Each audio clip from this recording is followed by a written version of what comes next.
ప్రత్యేక వర్తమానాన్ని పరిశుద్ధాత్ముడు సిద్ధపరిచి ఉన్నాడు. ఆ మాటల సారాంశాన్ని మీకు బోధించాలని నేను కోరుకుంటున్నాను. లేవియ కాండం 16వ అధ్యాయం 7 నుండి 10 వాక్యాలు. ఈ వాక్యాల్లో ఉన్న సారాంశాన్ని ప్రభు మనతో మాట్లాడుతున్నాడు. నేను చదువుతున్నాను, మీరు శ్రద్ధగా ఈ మాటలు మీ బైబిల్ గ్రంథంలో చూడాలి. అహరోను 2 మేకపిల్లలను తీసుకుని వచ్చి ప్రత్యక్షపు గుడారము ద్వారమునొద్ద యెహోవా సన్నిధిని వాటిని ఉంచవలెను. అప్పుడు అహరోను యెహోవా పేరట ఒక చీటిని, విడిచిపెట్టే మేక పేరట ఒక చీటిని, ఆ 2 మేకల మీద 2 చీట్లను వేయవలెను. నెక్స్ట్, మేక మీద యెహోవా పేరట చీటి పడునో, ఏ మేక మీద యెహోవా పేరట చీటి పడునో ఆ మేక అహరోను వచ్చి పాప పరిహారార్థ బలిగా అర్పింపవలెను. నెక్స్ట్, దేవుడు ఈ పరిశుద్ధ లేఖనాల్లో ఉన్న శ్రేష్టమైన సారాంశాన్ని పరిశుద్ధాత్ముడు మీ అందరితో మాట్లాడి బలపరచునుగాక. ఏ మేక మీద, అందరు ఈ మాట నాతో చెప్పండి, ఏ మేక మీద, 10వ వచనం, ఏ మేక మీద విడిచిపెట్టుట అనే చీటి పడునో దానిని ప్రాయశ్చిత్తము కలుగునట్లు దానిని అరణ్యములో విడిచిపెట్టుటకై యెహోవా సన్నిధిని దానిని ప్రాణంతోనే ఉంచవలెను. దేవుడు ఈ పరిశుద్ధ లేఖనాన్ని మన వినికిడిలో దీవెనకరంగా మార్చునుగాక. ఓకే, చేతుల పైకి ఒకసారి హల్లెలూయా చెప్తారా? రైట్. ఈరోజు నేను మీతో చెప్పాలనుకున్న సందేశం పేరు, ఆ 10వ వచనంలో విడిచిపెట్టుట అని ఫుట్నోట్లో కింద రాశారు, అజాజేలు. అందరూ చెప్తారు ఒకసారి మీ నోటితో. ఓకే, ఈరోజు మన మెసేజ్, మన సందేశం, ఈ గుడ్ ఫ్రైడే ప్రత్యేక వర్తమానం పేరేమిటంటే అజాజేలు. మీ పక్కోళ్ళతో చెప్పండి, షేక్ హ్యాండ్ ఇచ్చి, అజాజేలు. యేసు నామములో ఈ మాటలన్నీ మన గుండెల్లో దేవుడు ముద్ర వేయునుగాక.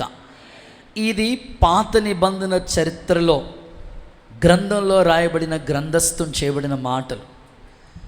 లేవికాండం 16వ అధ్యాయం 7 నుండి 10 వాక్యాల్లో ఉన్న సారాంశం, క్రొత్త నిబంధనలో ఉన్న అనుభవాలు 2 ఈక్వల్ చేసి పరిశుద్ధాత్ముడు మనతో మాట్లాడి బోధించునుగాక. చరిత్రలో రాయబడిన మాటలు ఎప్పుడు కూడా మన జీవితాల్ని, అక్షరం వెనకాల ఆత్మీయ స్థితి ఒకటి ఉంది. ఈ వివరణ ఆధ్యాత్మికంగా దేవుని బిడ్డలు ఎంతమంది అయితే వాక్యం పట్ల ఆసక్తి కలిగి వచ్చి ఈ మాటలు వింటూ ఉన్నారో, తప్పకుండా మీ అందరికీ అర్థమయ్యే రీతిలో యేసునాథుడు మీకు బోధించునుగాక. అజాజేలు అనే ఒక చక్కని సందేశాన్ని పరిశుద్ధాత్ముడు నా హృదయంలో సిద్ధపరిచిన వర్తమానాన్ని మీ అందరితో పంచడానికి ఈ గుడ్ ఫ్రైడే శుభవేళ దేవుడు కృపను అనుగ్రహించునుగాక. వాస్తవంగా లేవికాండం చదువుతూ ఉన్నప్పుడు అనేకమైన అమూల్యమైన సత్యవాక్యాలు గ్రంథస్థం చేయబడిన ప్రతి మాట ప్రభు చదువుతూ ఉంటుండగానే వివరణాత్మకంగా దేవుడు మనకి బోధిస్తాడు. నేను బైబిల్ క్విజ్ ఏర్పాటు చేశాను. ఈ బైబిల్ క్విజ్లో అనేక సార్లు, 1కి 2-3 సార్లు, ఇంచుమించు ఒక్కొక్క అధ్యాయాన్ని 3 or 4, 5 times, 10 times కూడా చదివిన సందర్భాలు. ఈ 16వ అధ్యాయం అనేక సార్లు చదువుతూ ఉన్నప్పుడు ఆ ఫుట్ నోట్లో రాయబడిన మాట అజాజేలు గురించిన ఆత్మీయ వివరణ. ఈ గుడ్ ఫ్రైడేకి పరిశుద్ధాత్ముడు ఒక మెసేజ్ని సిద్ధపరచడానికి అవకాశాన్ని దేవుడు నాకు కలుగు చేస్తూ వచ్చాడు. వాస్తవ సత్యాన్ని మీ ముందు పెడతాను. ఈ 16వ అధ్యాయం యొక్క సారాంశం అంతా చదువుతూ ఉంటే, అహరోను ప్రధాన యాజకుడు అనండి ఒకసారి మీ నోటితో. ప్రధాన యాజకుడైన అహరోను ప్రత్యక్షపు గుడారంలోనికి వెళుతున్నప్పుడు ప్రత్యక్షపు గుడారం ఎదుటకి వాస్తవంగా బలి అర్పించే కార్యక్రమం చేయాలి అని అంటే అహరోను వాళ్ళ కుమారులు వేరొక అగ్నిని తీసుకొచ్చారు. వేరొక అగ్నిని తీసుకొచ్చిన కారణాన్ని బట్టి వాళ్ళు చనిపోయారు. మోషేతో దేవుడు మాట్లాడుతున్నాడు, మోజెస్, నువ్వు ప్రధాన యాజకుడైన మీ అన్నున్నాడే అహరోనుతో నువ్వు చెప్పవలసిన సమాచారం ఇది. ప్రత్యక్షపు గుడారం ఎదుటకి వచ్చి అర్పణ అర్పించాలంటే, పాప పరిహారార్థమైన బలి అర్పించాలంటే ఫస్ట్ ఆఫ్ ఆల్ యాజకుడిగా, ప్రధాన యాజకుడిగా అహరోను ముందు తను పరిశుద్ధపరచబడాలి.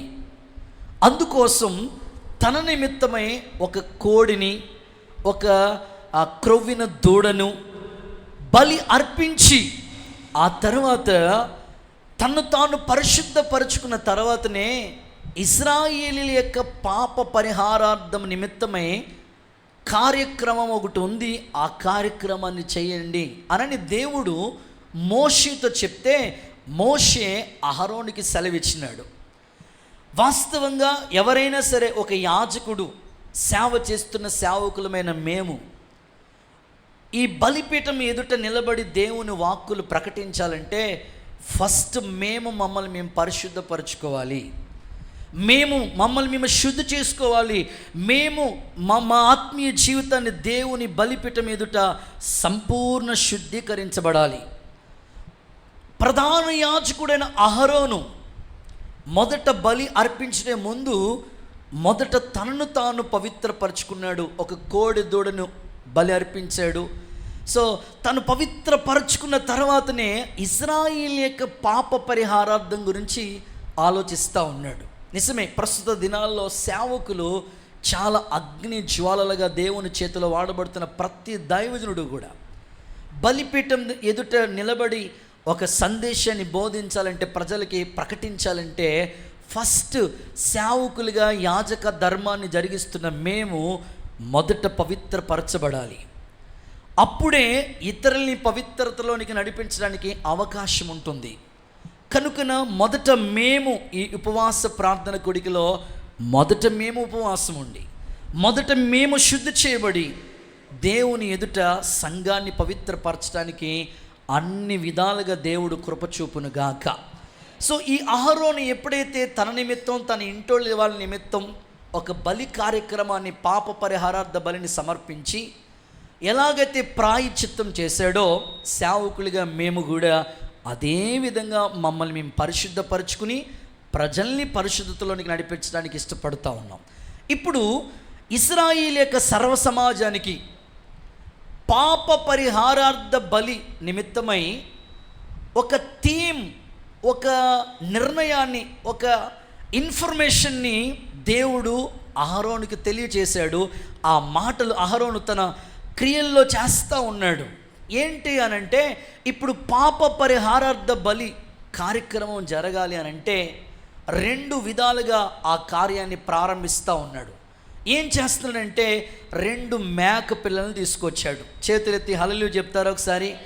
ఈ 2 మేక పిల్లలను తీసుకొచ్చాడు. మనం కూడా 2 మేక పిల్లలు ఉంటే బాగుండి, ఇక్కడ నేను చూపిస్తా, మీకు వివరించేవాడిని. బాబు ఇక్కడ మేక పిల్లలు ఎవరైనా ఉంటే బాగుంటుంది, రండి 2 మేక పిల్లలు రండి, వీళ్ళిద్దరు 2 మేక పిల్లలు కుదిరి ఉండాలి, రండి త్వరగా రావాలి మీరిద్దరు. నువ్వు కాదు, తెల్లని వస్త్రాలు వేసుకున్నారు కదా వాళ్ళు, త్వరగా రావాలి మీరు. ఈ 2 మేక పిల్లలను తీసుకొచ్చారు మాట. ఇప్పుడు నేను అహరోను ప్రధాన యాజకుడిని బలి అర్పించడానికి ఈ పక్కనొకలు, ఆ పక్కనొకలు ఉండండి. సో ఇదొక మేక పిల్ల, ఇదొక మేక పిల్ల కనబడుతుంది కదా మీకు. మేక పిల్లలు వారి మేకల గారు ఇప్పుడు అరవడేడు మేక పిల్ల, ఇదో మేక పిల్ల, ఇదో మేక పిల్ల. సో ఇప్పుడు పాప పరిహారార్థ బలి అర్పించాలంటే ఈ 2 మేక పిల్లలను తీసుకురావాలి. ప్రత్యక్షపు గుడారంలో యెహోవా సన్నిధి ఎదుట ఈ 2 మేక పిల్లలను తీసుకొచ్చిన తర్వాత ఈ మేకపిల్ల పైన ఒక చీటి, ఈ మేకపిల్ల పైన ఒక చీటి. సో యెహోవా పేరట ఒక చీటి, సో విడిచిపెట్టుట అనే ఒక చీటి, 2 చీటీలు రాసి ఆ 2 మేకపిల్లల మీద ఉంచాలి వాడు. సో ఏ చీట్ అయితే, ఇప్పుడు ఈ 2 మేకపిల్లల మీద 2 చీట్లు వేసాం, ఏ మేక పేరట యెహోవా పేరట అనే ఆ చీటు వస్తుందో ఆ మేకను తీసుకొచ్చి బలి కార్యక్రమం చేయాలి. విడిచిపెట్టుట అనే పేరు వచ్చిందనుకోండి, చీటీ మీద ఈ మేక మీద వచ్చిందనుకోండి, ఈ మేకను అరణ్యంలో విడిచిపెట్టొచ్చేయాలి. వెళ్ళి కూర్చోండి, 2 మేకలు వెళ్ళి కూర్చోండి. ఒకసారి హల్లెలూయా చెప్పండి, ఒకసారి గట్టిగా హుషారుగా చేతులు ఊపుతూ హల్లెలూయా చెప్పండి. సో 2 విధాలుగా కనబడుతుంది. ఒకటి, బలి యెహోవా పేరట, ఏ మేక మీద అయితే యెహోవా పేరట అనే ఆ చీటు వస్తుందో ఆ మేకను తీసుకొచ్చి బలి అర్పించాలి. విడిచిపెట్టుట అనే పేరు వస్తుందో ఆ మేకని అరణ్యంలో విడిచిపెట్టి వచ్చేసేయాలి. ఇది కార్యక్రమం చేయాలి. పాప పరిహారార్థ బలి నిమిత్తమైన ఒక బలి కార్యక్రమం చేయమని దేవుడు ఆ అహరోనుతో తెలియచేసినాడు.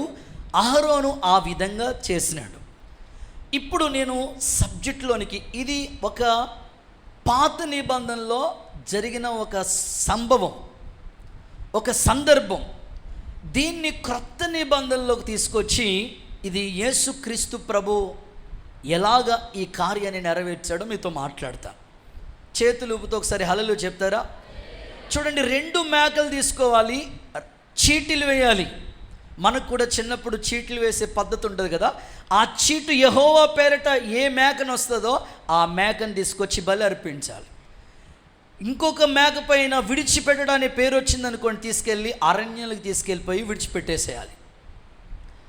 అక్కడ విడిచిపెట్టుట అనే పైనున్న చోట ఫుట్ నోట్లో అజాజేలు అనే పదం ఉంది.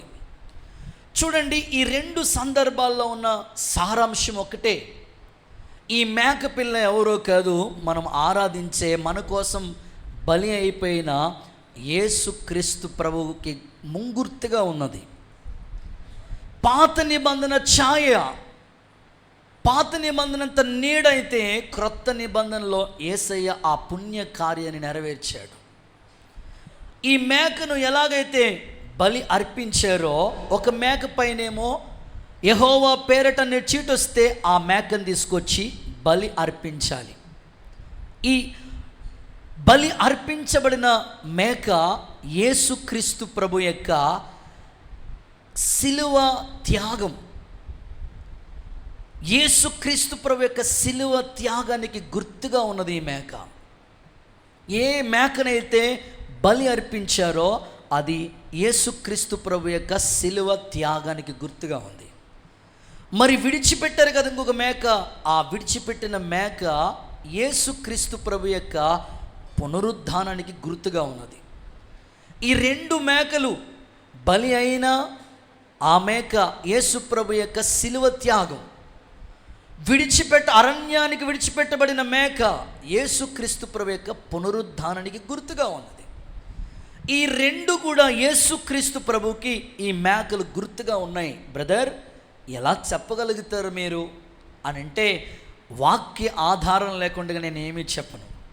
వాక్య ఆధారాలతోనే సో ఈ సబ్జెక్ట్ని ప్రిపేర్ చేస్తూ దేవుని లేఖనాల్లో మీ ముందుకు తీసుకురావడానికి దేవుడు కృపనిచ్చాడు. పరిశుద్ధ గ్రంథమైన బైబిల్లో చూడండి, యోహాను సువార్త 1వ అధ్యాయం 29వ వాక్యాన్ని ఓపెన్ యువర్ బైబిల్ ఉన్నవాళ్ళు చూసి ఈ మాటని చదవండి. యోహాను సువార్త 1వ అధ్యాయం 29వ వాక్య భాగాన్ని చదువుదాం. మరునాడు యోహాను యేసు తన యొద్దకు రాగా యేసును చూసి, ఇదిగో లోక పాపమును మోసుకొని పోచున్న దేవుని గొర్రె పిల్ల. చప్పట్లు కొడుతూ యేసయ్యకు మహిమ చెల్లిద్దామా?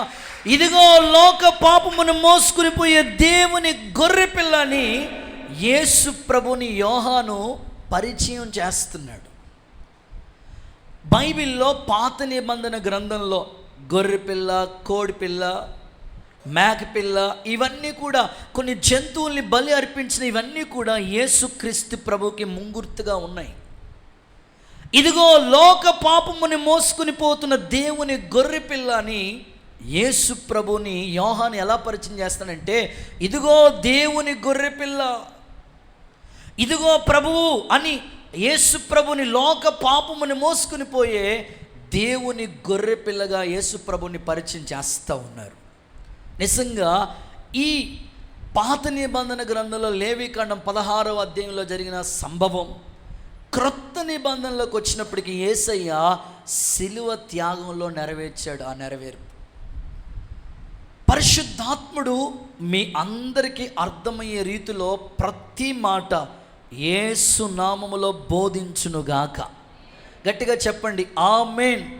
యేసు ప్రభు ఈ సిలువ త్యాగం, ఈ పుణ్యకార్యాన్ని దేవుడు కల్వరి గిరిలో నెరవేర్చుచూ వచ్చాడు. అందుకే యేసు ప్రభు సిలువుకి అప్పగించబడిన సందర్భాలు మీరు ఒకసారి గుర్తు చేసుకోండి. యేసు ప్రభు సిలువుకి అప్పగించబడిన సందర్భాలు గుర్తు చేసుకుంటూ ఉంటే యేసు ప్రభుకి 7 రకాల తీర్పులు జరిగినాయి. ఇప్పుడు ఆ గొర్రె పిల్లను ఎలాగైతే ప్రత్యక్ష గుడారం ఎదుటికి తీసుకొచ్చారు, ఆ మేకను ఎలాగైతే తీసుకొచ్చారు, యేసు ప్రభువును కూడా 7 స్థలాలకి తీసుకుని వెళ్ళారు. 7 చోట్ల యేసయ్యకి తీర్పులు జరిగినాయి. ప్రధాన యాజకుడు, కయప, పెద్దలు. సో యేసయ్యకి అనేకమైన 7 కోర్టుల్లో ప్రభుకి తీర్పు జరిగింది. అన్యాయపు తీర్పు తీర్చారు. పిలాతు ఎదుటికి తీసుకొచ్చారు.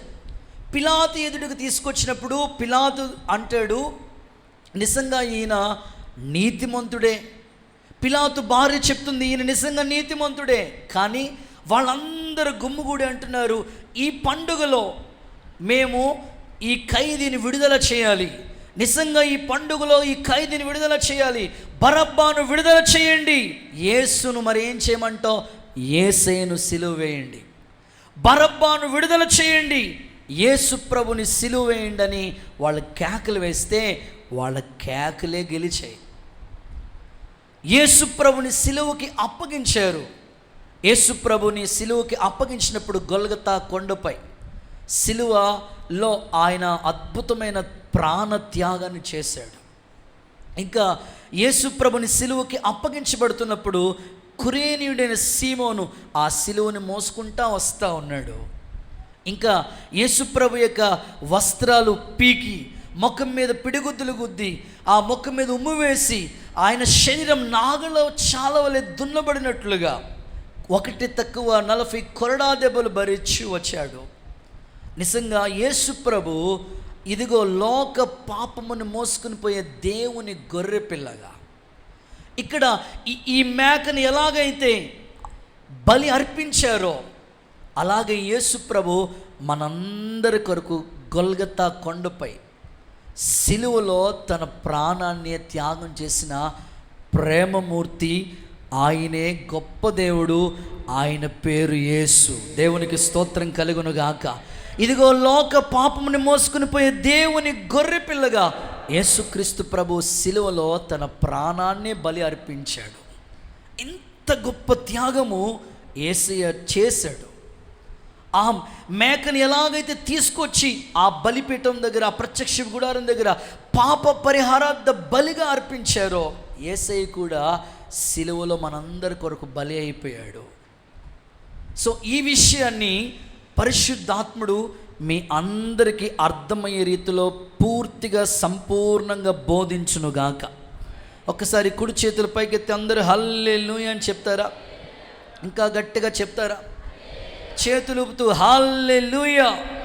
సో నిజంగానే మనందరి కొరకు మనందరి పాపాలని మోసుకుని పోయే దేవుని గొర్రె పిల్లగా సో యేసయ్య ఆ గొల్గతా కొండ దగ్గర ఆ కల్వరిలో ఆ అమూల్యమైన త్యాగం చేశాడు. నిజంగా ఈ అజాజేలు మన ప్రభు అయిన యేసు క్రీస్తుకి గుర్తుగా కనిపిస్తూ ఉన్నారు. సో యేసయ్య నిజంగానే మన కొరకు ఆ విలువైన త్యాగం చేశాడు. ఎవ్వరూ చేయలేని ఆ గొప్ప త్యాగాన్ని యేసయ్య సిలువలో నెరవేర్చాడు. ఈరోజు ఈ శుభ శుక్రవారం, ఎన్నో శుక్రవారాలు ఉంటాయి, కానీ ఈరోజు యొక్క ప్రత్యేకత ఏమిటంటే యేసయ్య మనందరి కొరకు ఆ గొల్గతా కొండపై కల్వరి గిరిలో తన ప్రాణాన్నే త్యాగం చేశాడు యేసయ్య. కనుక ఈ అమూల్యమైన త్యాగాన్ని విశ్వాసులైన మీరు, అన్యజనులుగా ఉన్న ప్రజలు, సో నేటి సమాజం, క్రైస్తవ సమాజం, ప్రపంచమంతా ప్రభు యొక్క గొప్పతనాన్ని, సో ఆయన యొక్క విలువైన త్యాగాన్ని గుర్తిస్తూ ఉంది. యేసయ్య అడుగు చాడల్లోనికి అనేకుల్ని, తన ప్రజల్ని యేసయ్య నడిపించునుగాక. హుషారుగా చెప్దామా? ఆమేన్ అని చెప్తారా? సో నేనంటాను, ఎవరైనా చనిపోయారనుకోండి, చనిపోతే అందరికీ బాధ కలుగుతుంది. కానీ యేసయ్య మరణము మనకి గొప్ప రక్షణ తీసుకొచ్చింది. ఆమేన్, హల్లెలూయా. సో ఆ మేకను తీసుకొచ్చి ఎలాగైతే ఆ ప్రత్యక్ష గుడారం దగ్గర అందరి పాప పరిహారార్థమే బలి ఇచ్చారో, మనందరి పాపాల కోసం యేసయ్య గొప్ప త్యాగం, లోక పాపం మోసుకుని పోయే దేవుని గొర్రెపిల్లగా ఆయన ఈ లోకానికి, యోహాను గారు యేసుప్రభుని దేవుని గొర్రెపిల్లగా పరిచయం చేస్తూ, ఇదిగో లోక పాపములన్నిటినీ మోసుకుని పోయే యేసుప్రభుని ఆ విధంగా యోహాను గారు లోకానికి పరిచయం చేస్తున్నాడు. ఏదేమైనా ఈ ఉదయకాలం ఆయన వాక్యపు వెలుగు మిమ్మల్ని దర్శించునుగాక. దేవుని మాటల యొక్క సారాంశం మీ గుండెల్లో దేవుడు ముద్ర వేయునుగాక. గట్టిగా చెప్దాం ఆమేన్. ఆ మధ్యకాలంలో భూకంపాలు, చాలా స్థలాల్లో భూకంపాలు వచ్చిన సందర్భాలు మీకు తెలుసు.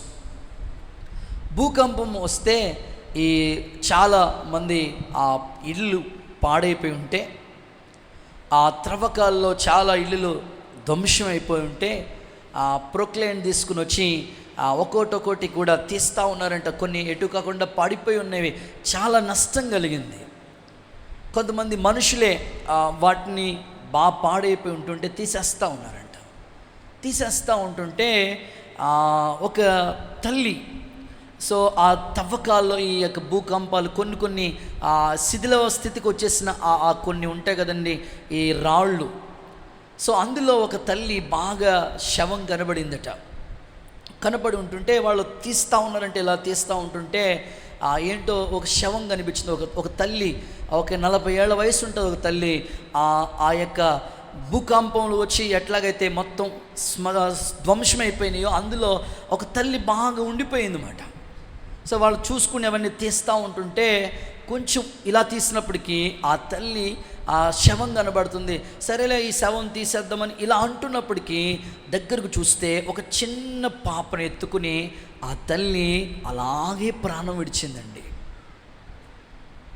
లోపల ఒక చిన్న బిడ్డని ఎత్తుకుని, అంటే ఆ యొక్క ప్రమాదం వాటిల్తున్నప్పుడు తన పాప తన కళ్ళ ముందు చనిపోవటం ఆ తల్లి చూడలేక గబగబా వచ్చి ఆ పిల్లోడిని రక్షించడానికి, లేదా ఆ పాపని రక్షించడానికి తన ప్రాణాన్ని కూడా దారబోసిన తల్లి. ఆ ప్రేమ చూసి నిజంగా వాళ్ళందరూ కూడా ఆశ్చర్యపోయారు. ఏంటి ఇంత ప్రమాదంలో కూడా తల్లి ఇంత ప్రేమను చూపిందా అని.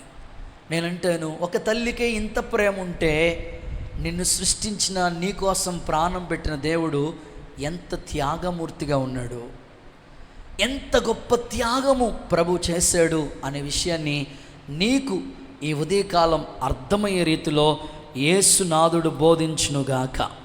యేసు ప్రభు మీ అందరికీ సూటిగా తేటగా అర్థమయ్యే రీతిగా ఈ వాక్యాన్ని ప్రకటింపచేయునుగాక. చేతులూపుతూ చెప్తారు ఒకసారి హల్లెలూయా అని. సో నేను సబ్జెక్టులోకి వస్తూ ఉన్నాను. ఆ ఫుట్ నోట్లో అజాజేలు అని రాసినారు.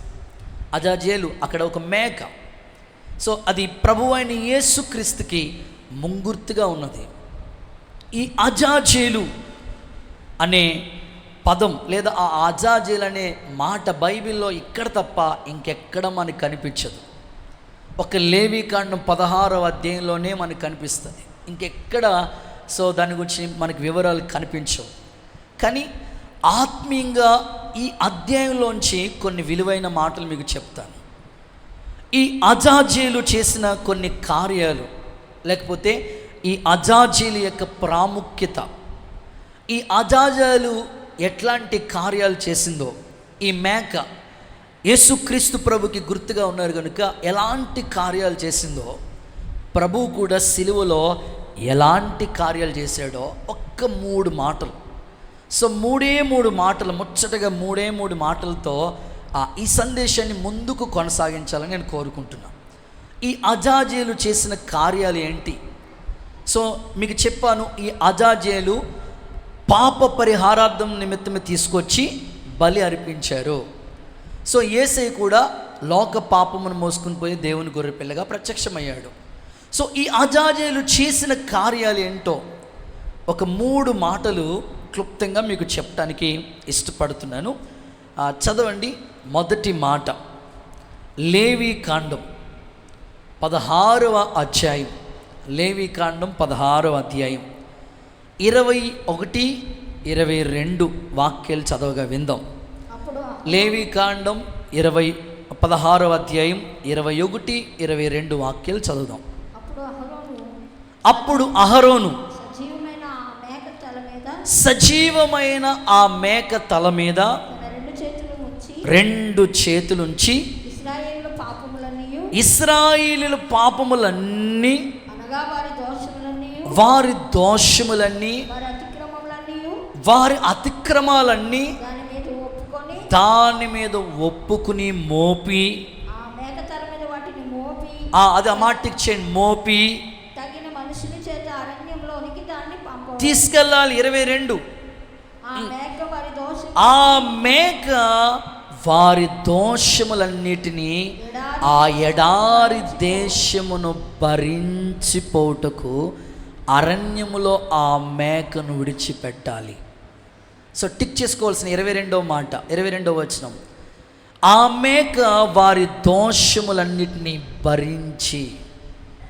సో మొదటి మాట, అజాజేలు చేసిన కార్యములు, లేదా ఈ మేక, అజాజేలు అంటేనే మేక. సో ఇది ప్రభు అయిన యేసుక్రీస్తుకి గుర్తుగా ఉన్నారు. సో ప్రభు చేసిన త్యాగము ఇక్కడ కనబడుతూ ఉంది. సో ఫస్ట్ వర్డ్ ఏంటంటే పాపములన్నిటినీ భరించిన అజాజేలు, బ్రాకెట్లో మేక.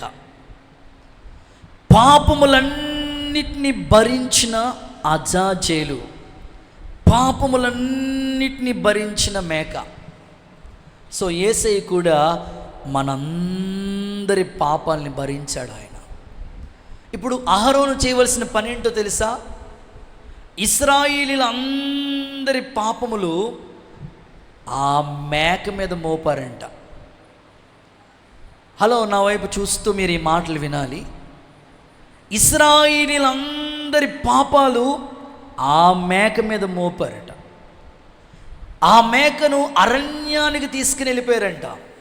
యేసయ్య కూడా గొల్గతా కొండపై. సో సిచ్యువేషన్ అంతా ఒకసారి మీరు గుర్తు చేసుకోండి. మండు టెండలో యేసయ్య ఎంత గొప్ప త్యాగం చేశాడు. అందరి పాపాలు ఆ మేక మీద మోపినట్లుగా మనుషులందరి పాపాలు యేసయ్య సిలువలో భరించాడు. సో ఈ మాటలు చదువుతుండగానే గొప్ప పశ్చాత్తాపం. ఇశ్రాయేలు యొక్క పాప పరిహారార్థ బలి కొరకు ఆ మేక ఏ విధంగా ఉపయోగపడిందో యేసుక్రీస్తు ప్రభు కూడా ప్రజలందరి పాపాన్ని ఆయన సిలువ మురాని మీద భరించాడు. మనసు పెట్టి ఆలోచించండి. ఆ 2 మేకలు తీసుకొచ్చాడు కదా అహరోను. ప్రజలందరి పాపం ఆ మేక ఏం భరించగలుగుతుంది? సో దీని ఆత్మీయ అర్థం ఉంది. యేసు ప్రభువే అందరి పాపాలని భరించాడు. సో ఈ మేక ప్రభుకి గుర్తుగా, ముంగుర్తుగా రాసి పెట్టారు దేవుడు. బైబిల్లో దీనికి సంబంధించిన కీవర్డ్, రిఫరెన్స్ ఆధారాలతో నేను మీకు ప్రసంగం చెప్పడానికి ఇష్టపడుతున్నాను. పేతురు రాసిన మొదటి పత్రిక 2వ అధ్యాయం 24వ వాక్యం చూడండి. పేతురు రాసిన మొదటి పత్రిక 2వ అధ్యాయం 24వ వాక్యం చూడండి. త్వరగా చదవాలి. చదువుకోవాల్సిన వాళ్ళందరూ ఓపెన్ చేసి బైబిల్ ఈ మాట, మన పాపముల విషయమై ఆయన చనిపోయి నీతి విషయమై జీవించినట్లు. ఆ మాట టిక్ చేసుకోండి. అందరు నోటితో పలకండి ఈ మాట. అందరూ చెప్దామా ఈ మాట? ఆయన తానే, అందరు నాతో చెప్పండి, ఆయన తానే తన శరీరమందు మన పాపములను మ్రాను మీద వేసుకొనెను. చప్పట్లు కొడుతూ యేసయ్యకు మహిమ చెల్లిద్దాం. ఆయన తానే మనందరి పాపములను ఆయన మీద వేసుకున్నాడు, మ్రాను మీద వేసుకున్నాడు, భరించాడు. ఆ మేక ఎలాగ భరించిందో అన్ని పాపాలని. సో ఇది క్రొత్త నిబంధనలో యేసయ్యలో శిలువ త్యాగంలో నెరవేర్చబడింది. అజాజేలు యేసుక్రీస్తు ప్రభు నీ కొరకు చేసిన గొప్ప త్యాగం ఏంటో తెలుసా? పాపములన్నీ భరించాడు ఆయన, అన్ని పాపాలు. వాస్తవంగా మీరు బైబిల్ చదివితే కయీన్ దోష శిక్ష భరించలేనంత దోష శిక్ష. కయీను ఆ శిక్షే తను చేసిన శిక్ష బాధకరమైన సిచ్యువేషన్ తానే భరించకపోతే యేసుప్రభు ఎలా భరించాడో ఒకసారి మీరు ఆలోచించండి. వాస్తవంగా కయీను తన దోషాన్ని తానే భరించలేకపోతే యేసుప్రభు అందరి దోషాలు శిలువ మ్రాను మీద భరించాడంట. అంటే ఎంత గొప్ప త్యాగమో ఒకసారి మీరు ఆలోచించండి. ఎంత ప్రాణ త్యాగము చేశాడో యేసయ్య మీరు ఆలోచించండి.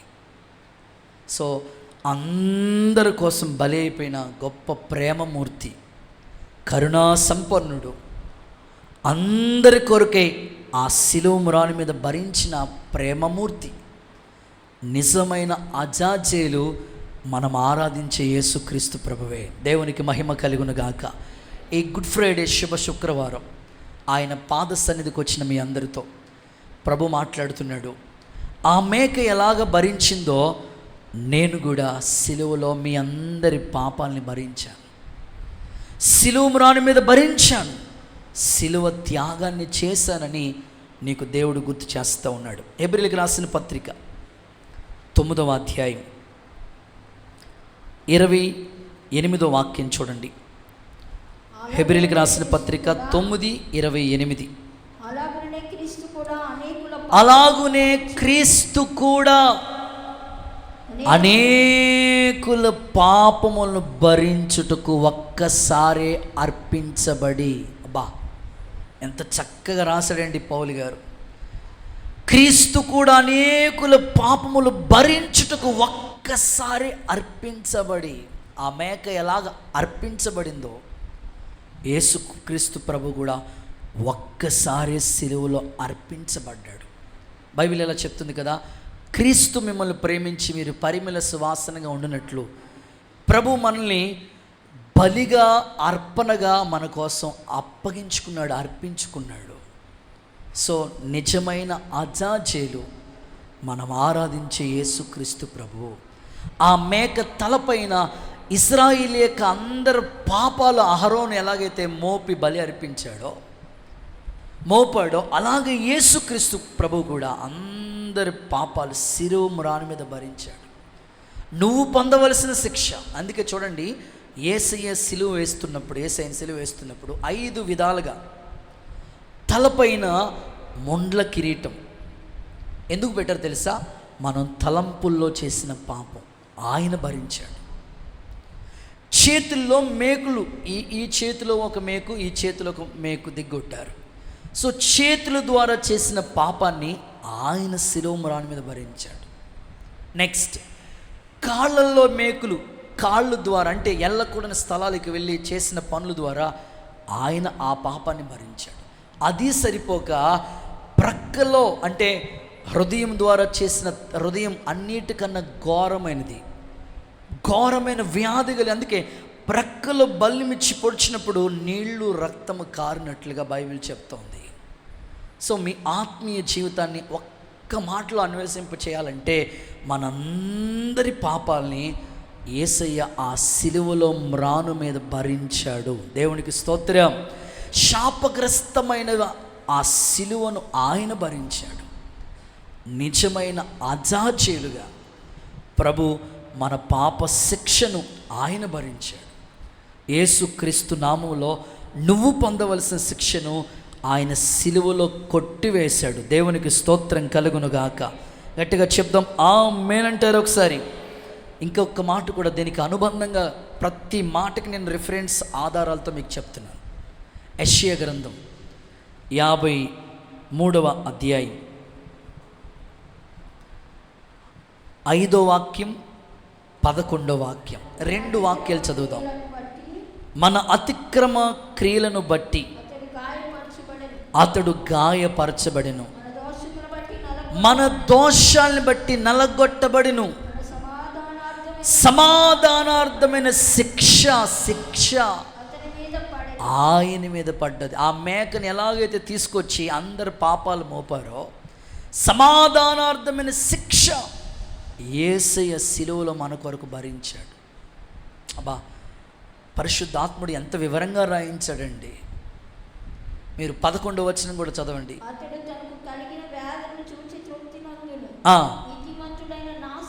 నా సేవకుడు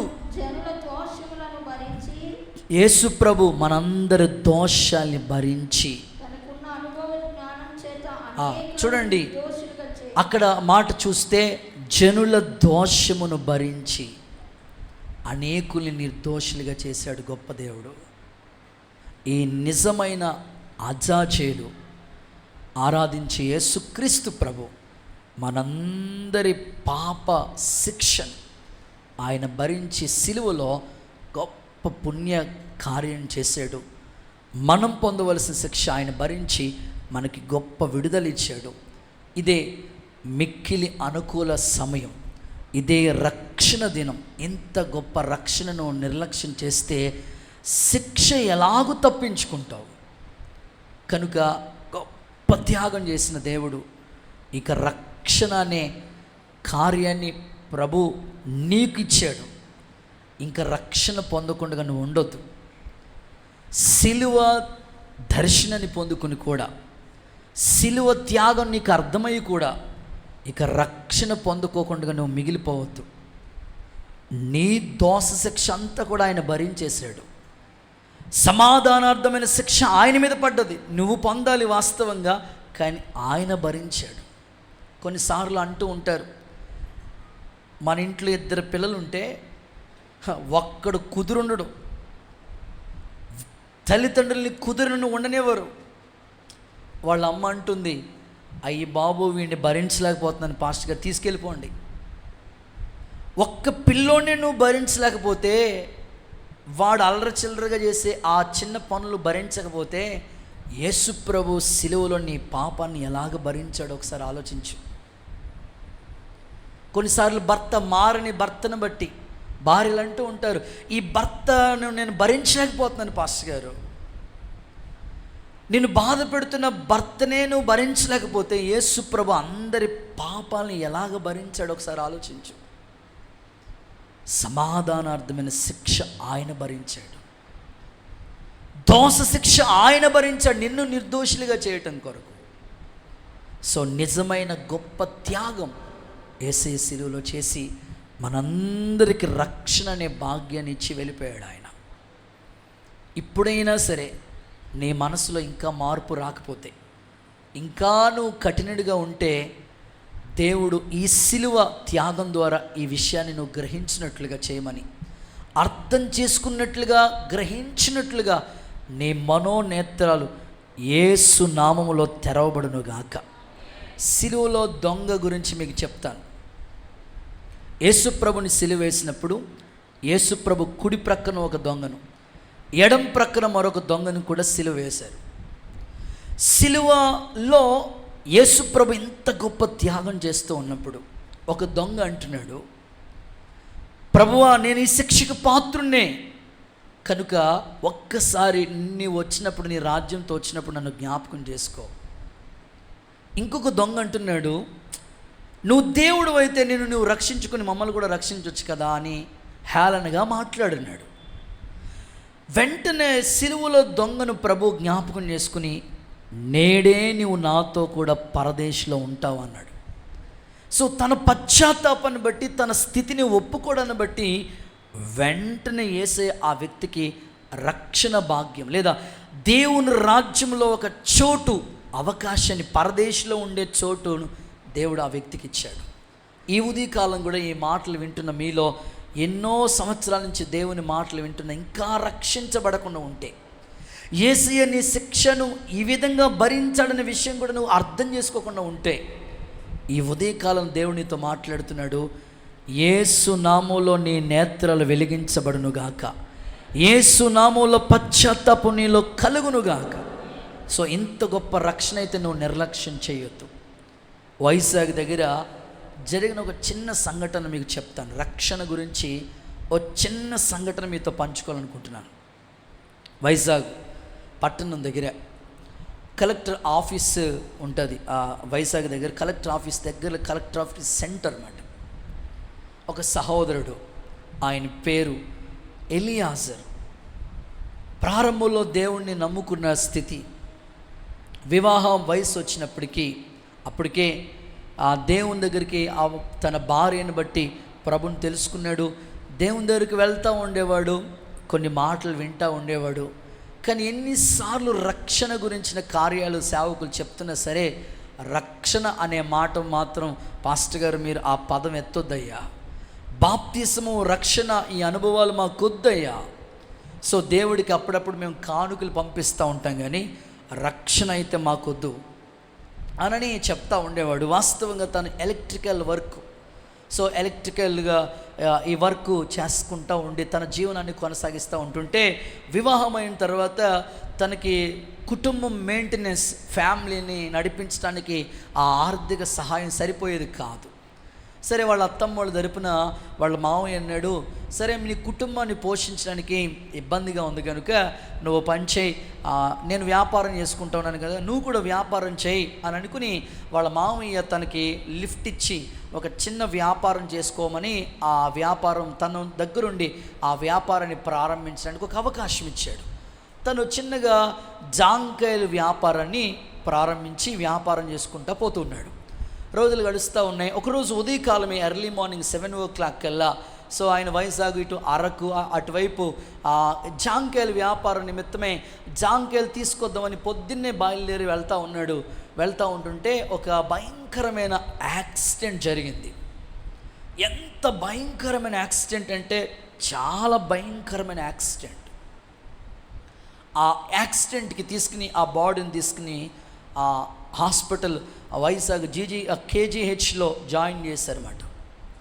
జాయిన్ చేస్తే తన కుటుంబ పరిస్థితి చూస్తే, తన ఆరోగ్య పరిస్థితి చూస్తే, ఇలా చూడండి, ఈ తలకాయ కాడ నుంచి ఇక్కడ వరకు కూడా జస్ట్ పని చేస్తుంది, ఈ చెస్ట్ కాడ నుంచి కింద వరకు ఈ కాళ్ళు వరకు కూడా. సో ఎక్కడ కూడా ఏ పార్ట్ కూడా పని చేయదు, కనీసం సూదిచ్చి గుచ్చిన స్పర్శ తెలియదు. ఆ యాక్సిడెంట్లో ఇక్కడ నుంచి కింద అరికాల వరకు కూడా ఏ భాగం కూడా పనిచేయనంతగా భయంకరమైన ప్రమాదం తనకు వాటిల్లింది. హాస్పిటల్లో ట్రీట్మెంట్ చేస్తూ ఉన్నారు. అందులో ఒక నర్స్ అక్క, దేవుని నమ్ముకున్న సహోదరి, ప్రభు గురించి ప్రకటించడం ప్రారంభించింది. చాలా సందర్భాల్లో సేవకులు నీకు చెప్పారయ్యా అంటే అప్పుడే అక్కడ మంచం మీద ఏడుస్తున్నాడు ఆ సహోదరుడు. ఎన్నోసార్లు మా పాస్టర్ గారు ఇంటికి వచ్చినప్పుడల్లా, తమ్ముడు బాప్తిసం పొందు, చెల్లి రక్షణ తీసుకో, నీ కొరకే నువ్వు పొందవలసిన శిక్ష ఆయన శిలువ మాను మీద భరించాడు. ఇంత గొప్ప రక్షణ నువ్వు నిర్లక్ష్యం చేస్తే శిక్ష ఎలాగో తప్పించుకుంటావు ఎన్నోసార్లు చెప్పారయ్యా. ఏ రోజు నేను వినలేదు, నా డబ్బు సంపాదనే ముఖ్యం అనుకున్నాను, నా వ్యాపారమే ముఖ్యం అనుకున్నాను. ఒక పిల్లోడు కూడా పుట్టాడు, నేను ఇదే శాశ్వతం అనుకున్నాను. సో చివరికి నాకు భయంకరమైన ఎర్లీ మార్నింగ్ ఈ ప్రమాదం జరిగినప్పుడు హాస్పిటల్లో ఎంత పశ్చాత్తాపం అంటే అంత తెలియని పశ్చాత్తాపం. వేదన చెందుతూ లైవ్లో చెప్తున్నాడు ఆ తమ్ముడు. ఏమని చెప్తున్నాడంటే, క్రైస్తవ సమాజమా, మీరు కూడా క్రైస్తవ కుటుంబాల్లో పుట్టుండొచ్చు, ఒకవేళ అన్యజనుల కుటుంబాల్లో మీరు పుట్టించవచ్చు, ప్రభు ఎవరో మీరు తెలుసుకున్నారు, ప్రభు దగ్గరికి వచ్చారు, కానీ రక్షణ నిర్లక్ష్యం చేయకండి, రక్షణ వాయిదా వేయకండి. నేను కూడా సేవకులు చెప్పిన వినకుండా రక్షణ వాయిదా వేశాను. ఇదిగో ఇక్కడి నుంచి కింద భాగం వరకు అరికాళ్ళ వరకు కూడా ఏ పార్ట్ కూడా పనిచేయట్లేదు. ఇప్పుడు అన్ని మంచం మీదే భయంకరమైన దుస్థితి, ఎంత దౌర్భాగ్య స్థితి, నేను ఎంత దారుణమైన స్థితి అనుభవిస్తానని ఎప్పుడు అనుకోవాలి. చాలా గర్వించాను, అసభ్యంగా ప్రవర్తించేవాడిని. యవన తమ్ముళ్ళారా, యవన చెల్లులారా, ఇప్పుడైనా మీరు ప్రభు దగ్గరికి రండి అని నేను లైవ్లో చెప్తున్నాడు ఆ తమ్ముడు సాక్ష్యాన్ని. నేను ఆ సాక్ష్యం విని మీతో చెప్పాలనుకున్న మాట ఏమిటంటే, ఆయనకి దేవుడు ఎవరో తెలుసు, దేవుడికి కానుక ఇవ్వటం తెలుసు, కానీ దేవుణ్ణి సొంత రక్షకుడిగా మాత్రం అంగీకరించలేదు. ఇప్పుడు రక్షణ పొందుదామన్నా కాల్లోకి వెళ్ళే స్థితి లేదు ఆయనకి, నీటిలోకి వెళ్ళి అలా నిలుచుండే అవకాశం లేదు. ఒక్కసారి నీ హృదయం పరితపిస్తే, ఈ మాటలు వింటున్నప్పుడు ఇప్పుడైనా నీ హృదయం కరిగితే చాలు, ఆయన చేసిన త్యాగం అర్థం ఉంటుంది. ప్రభు ఎంత గొప్ప త్యాగాన్ని భరించాడో నువ్వు అర్థం చేసుకుంటే ఇక రక్షణ నువ్వు ఎప్పుడు నిర్లక్ష్యం చేయవు, వాయిదా వేయవు అసలు. చూడండి, ఆ మాట చదువుదాం ఒకసారి. రోమిలికి రాసిన పత్రిక 5వ అధ్యాయం. ఎందుకు చచ్చిపోయాడు ప్రభు? 8వ వచనం. చాలామంది అడుగుతారు, దేవుడైతే ఎందుకు యూదుల చేతిలో చనిపోవాలి, ఎందుకు చచ్చిపోయాడు ప్రభు? దేవుడు తన ప్రేమను మన ఎడల వెళ్ళపరుస్తూ ఉన్నాడు. ఎలాగంటే బ్రదర్, మనం ఇంకా పాపంలో ఉండగా క్రీస్తు మన కొరకు చనిపోయి, ఇంకా నువ్వు పాపంలో ఉండ, నీ కోసమే ఆ ప్రాణత్యాగం. ఇంకా నువ్వు వాయిదా వేయొద్దు. ఈ శుభ శుక్రవారం నీకు అవకాశం ఇచ్చాడు, మరలా వచ్చే సంవత్సరం శుభ శుక్రవారానికి ఉంటావనే గ్యారంటీ లేదు,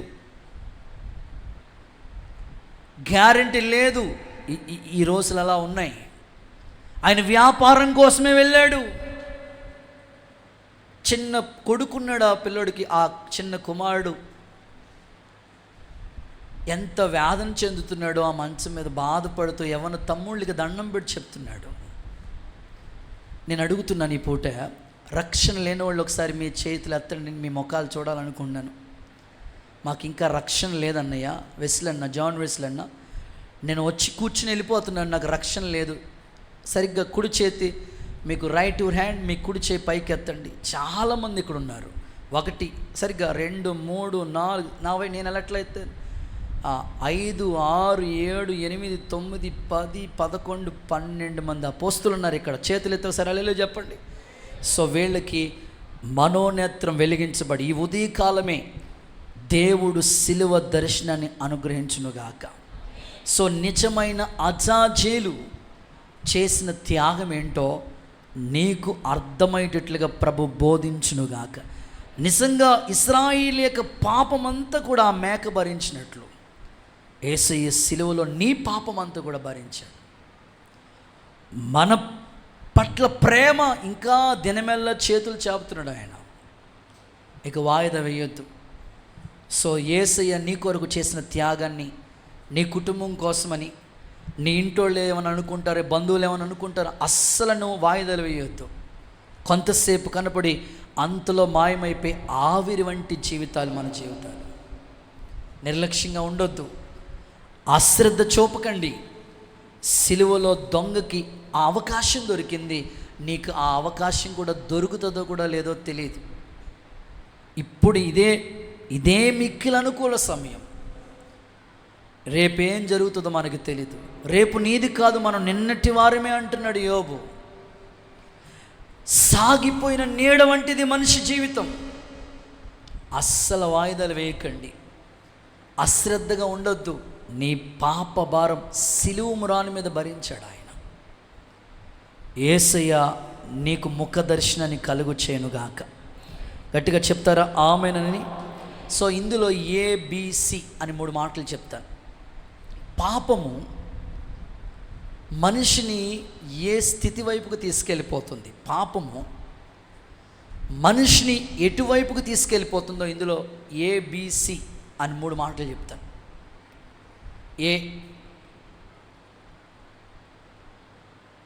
పాపము పట్టుకుంటుంది. సంఖ్యాకాండం 32:23. సంఖ్యాకాండం 32:23.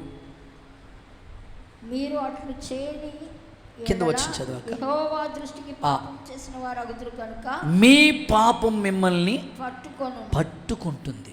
ఓకే, పాపం మిమ్మల్ని పట్టుకుంటుంది. యేసయ్య సిలువలో అజాజేలు వలె ఆయన ఎందుకు ఆ పాప శిక్ష భరించాడంటే నిన్ను నీ పాపం పట్టుకుంటుంది కనుక ఆ పాప శిక్ష నీ మించి తొలగించాలని యేసయ్య ఆ కార్యం చేశాడు.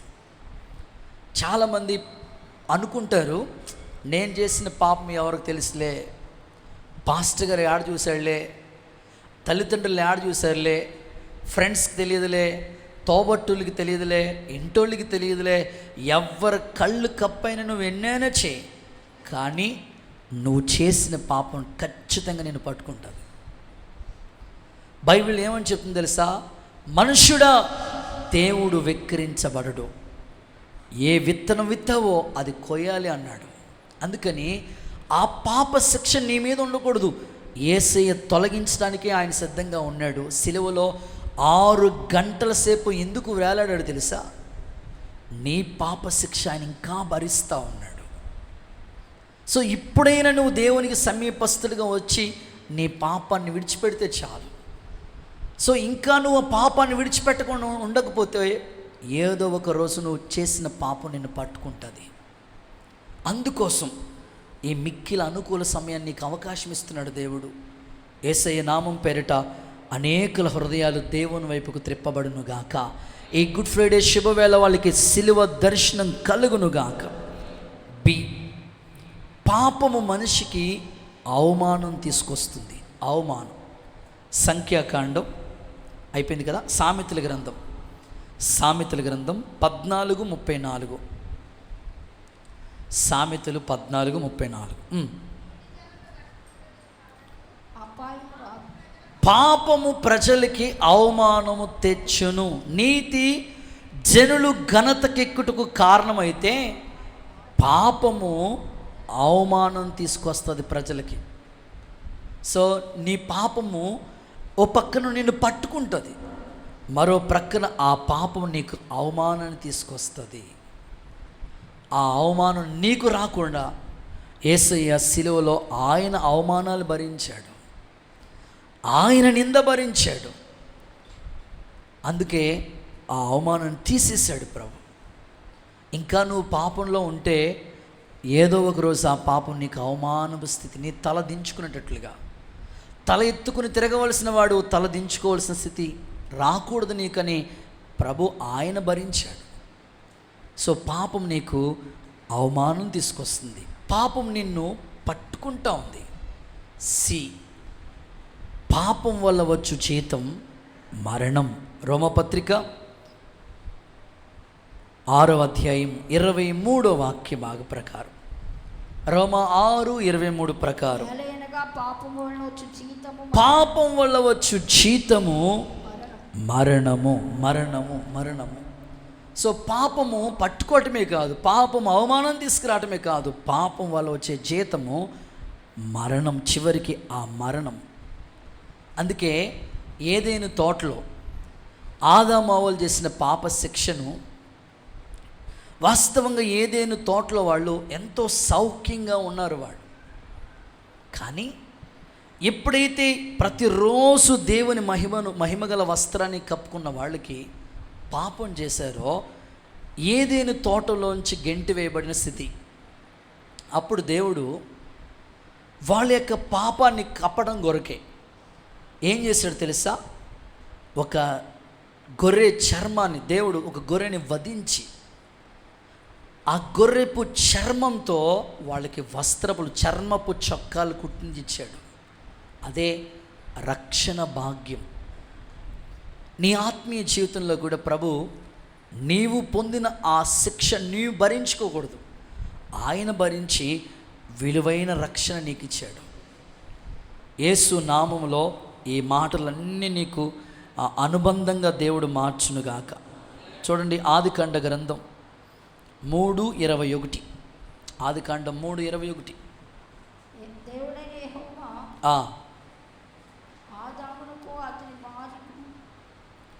3:21 అక్క. ఆదికాండం 3:21. ఆ కింద వచ్చిన చదువుతారు, చర్మపు చొక్కాలను. చేయించి వారికి తొడిగించు. అంతే, కాన్సెప్ట్ ఒకటే, చర్మపు చొక్కాలను చేయించి వారికి తొడిగించాడు. యేసయ్య మనకు కూడా రక్షణ భాగ్యాన్ని ఇచ్చాడు. సిలువలో ఆయన చేసిన ఈ గొప్ప త్యాగము నిజంగానే నీ పాపాలన్నిటినీ భరించినట్లు, సో నీకు రక్షణ కలుగునట్లుగా ఈ గొప్ప త్యాగమంతా యేసయ్య చేశాడు. చేతులూపుతూ ఒకసారి హల్లెలూయా అంటారా? ఒకసారి ఇంకా హుషారుగా హల్లెలూయా అని చెప్తారా? యేసయ్య మీ అంతరాత్మలో గొప్ప పశ్చాత్తాపాన్ని కలుగు చేయనుగాక. చెప్తాం అందరూ ఆమెను. ఒకసారి ఓ సందర్భం మీకు చెప్తాను, మీకు ఇంకా ఈజీగా అర్థం అవడం కోసం ఈ సందర్భాన్ని గుర్తు చేస్తాను. లండన్ సిటీ మీలో చాలామందికి చదువుకునే పిల్లలకు తెలిసింది. క్రేమ్ బ్రిడ్జ్, లండన్లో పెద్ద బ్రిడ్జి ఉంది. సో అక్కడ వాస్తవ సంఘటన జరిగిన ఒక వాస్తవ సంఘటన అది. ఆ తండ్రి, వాళ్ళ తండ్రి గారు ఆ యొక్క బ్రిడ్జి దగ్గర వర్క్ చేస్తూ ఉంటాడు అన్నమాట.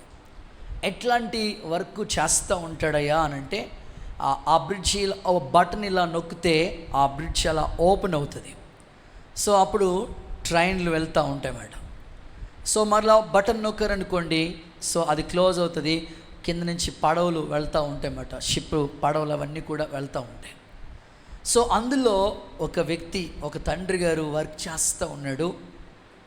ఆ బటన్ నొక్కే సిస్టమ్ అట, ట్రైన్ వచ్చే సమయానికి ఆ బటన్ నొక్కాలి. సో అట్లా ఓపెన్ అవుతే ట్రైన్ వెళ్తుంది. సో మరలా చూసుకుని మరలా బటన్ ఆన్ చేస్తాడు. తర్వాత కింద నుంచి షిప్ పడవలు వెళ్ళటానికి అవకాశం ఉంటుంది అన్నమాట. సో ఇట్లాగా తన డ్యూటీ తను చేసుకుంటూ ఉన్నాడనమాట. ఒకరోజు ఆ తండ్రి గారు ఇంటి దగ్గర ఉన్నాడనమాట. డ్యూటీకి వెళ్దామని సిద్ధమవుతూ ఉంటుంటే తన కుమారుడు, ఒక్కడే ఒక కొడుకు. సో ఆ కుమారుడు అన్నాడు, నాన్న నేను నీతో కూడా నువ్వు డ్యూటీ చేస్తున్నావు కదా, అక్కడికి నీతో కూడా వస్తాను నాన్న, నీతో కూడా వస్తాను బాబు అని నా నాన్నని బతిమాలుతూ ఉన్నాడు. బతిమాలుతూ ఉంటుంటే వాళ్ళ నాన్న అంటున్నాడు, అరే నువ్వు వద్దురా బాబు, నువ్వు అల్లరి చేస్తూ ఉంటావు, నేనేమో వర్క్లో ఉంటాను, నేనేమో డ్యూటీలో ఉండాలి.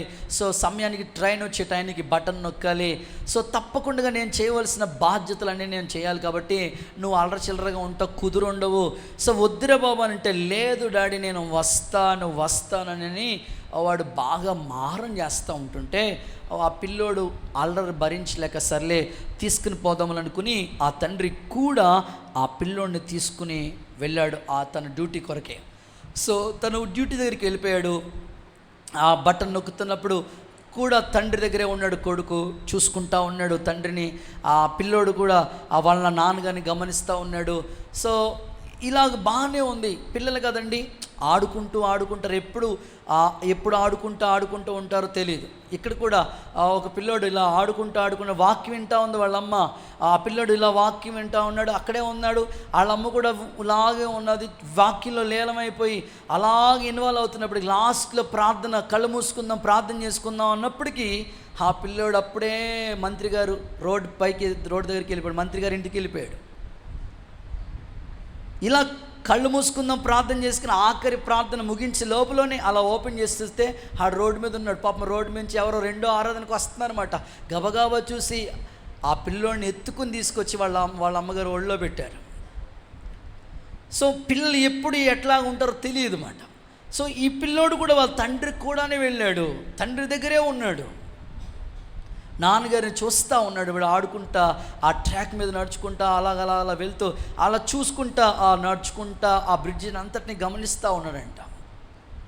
గమనిస్తూ ఉంటుంటే కరెక్ట్గా కుదురుండరు కదండి పిల్లలు. ఆ పిల్లోడు వెళ్ళి ఆ చిన్న కాలు వెళ్ళి ఆ యొక్క చిన్న ఇరుకులో ఇరుక్కుపోయాడు అన్నమాట. సో చిన్న గ్యాప్ ఉంది, దాంట్లోకి కాలు వెళ్ళిపోయింది, ఇరుక్కుపోతే తండ్రిలో ఉన్నాడు అన్నమాట. చూస్తూ తన పనిలో తను ఉన్నాడు. సో నాన్నగారిని పిలుస్తున్నాడు, కేకలేస్తున్నాడు, డాడీ అని కేకలేస్తూ అరుస్తూ ఉండి ఏడుస్తూ ఉంటుంటే తండ్రి ఇలా చూస్తే అప్పటికే ఆ పిల్లోడు కాలు ఇరుక్కుపోయి ఉన్నదన్నమాట. లాగలేక ఇలా ట్రై చేస్తున్నాడు, తన వల్ల కావట్లేదు, ఏడుస్తూ ఉన్నాడు అన్నమాట. ఏడుస్తూ ఉంటుంటే వాళ్ళ నాన్న చూశాడు, చూసి ఎలాగైనా సరే ఆ పిల్లోడిని కాపాడదాం, రక్షిద్దాం అన్న సమయానికి ట్రైన్ వేగంగా వస్తూ ఉంది. ట్రైన్లో ఎన్నో వేల మంది ప్రజలు ప్రయాణమే వస్తూ ఉన్నారు. సో ఇప్పుడు వాళ్ళ కొడుకుని కాపాడే సిచ్యువేషన్.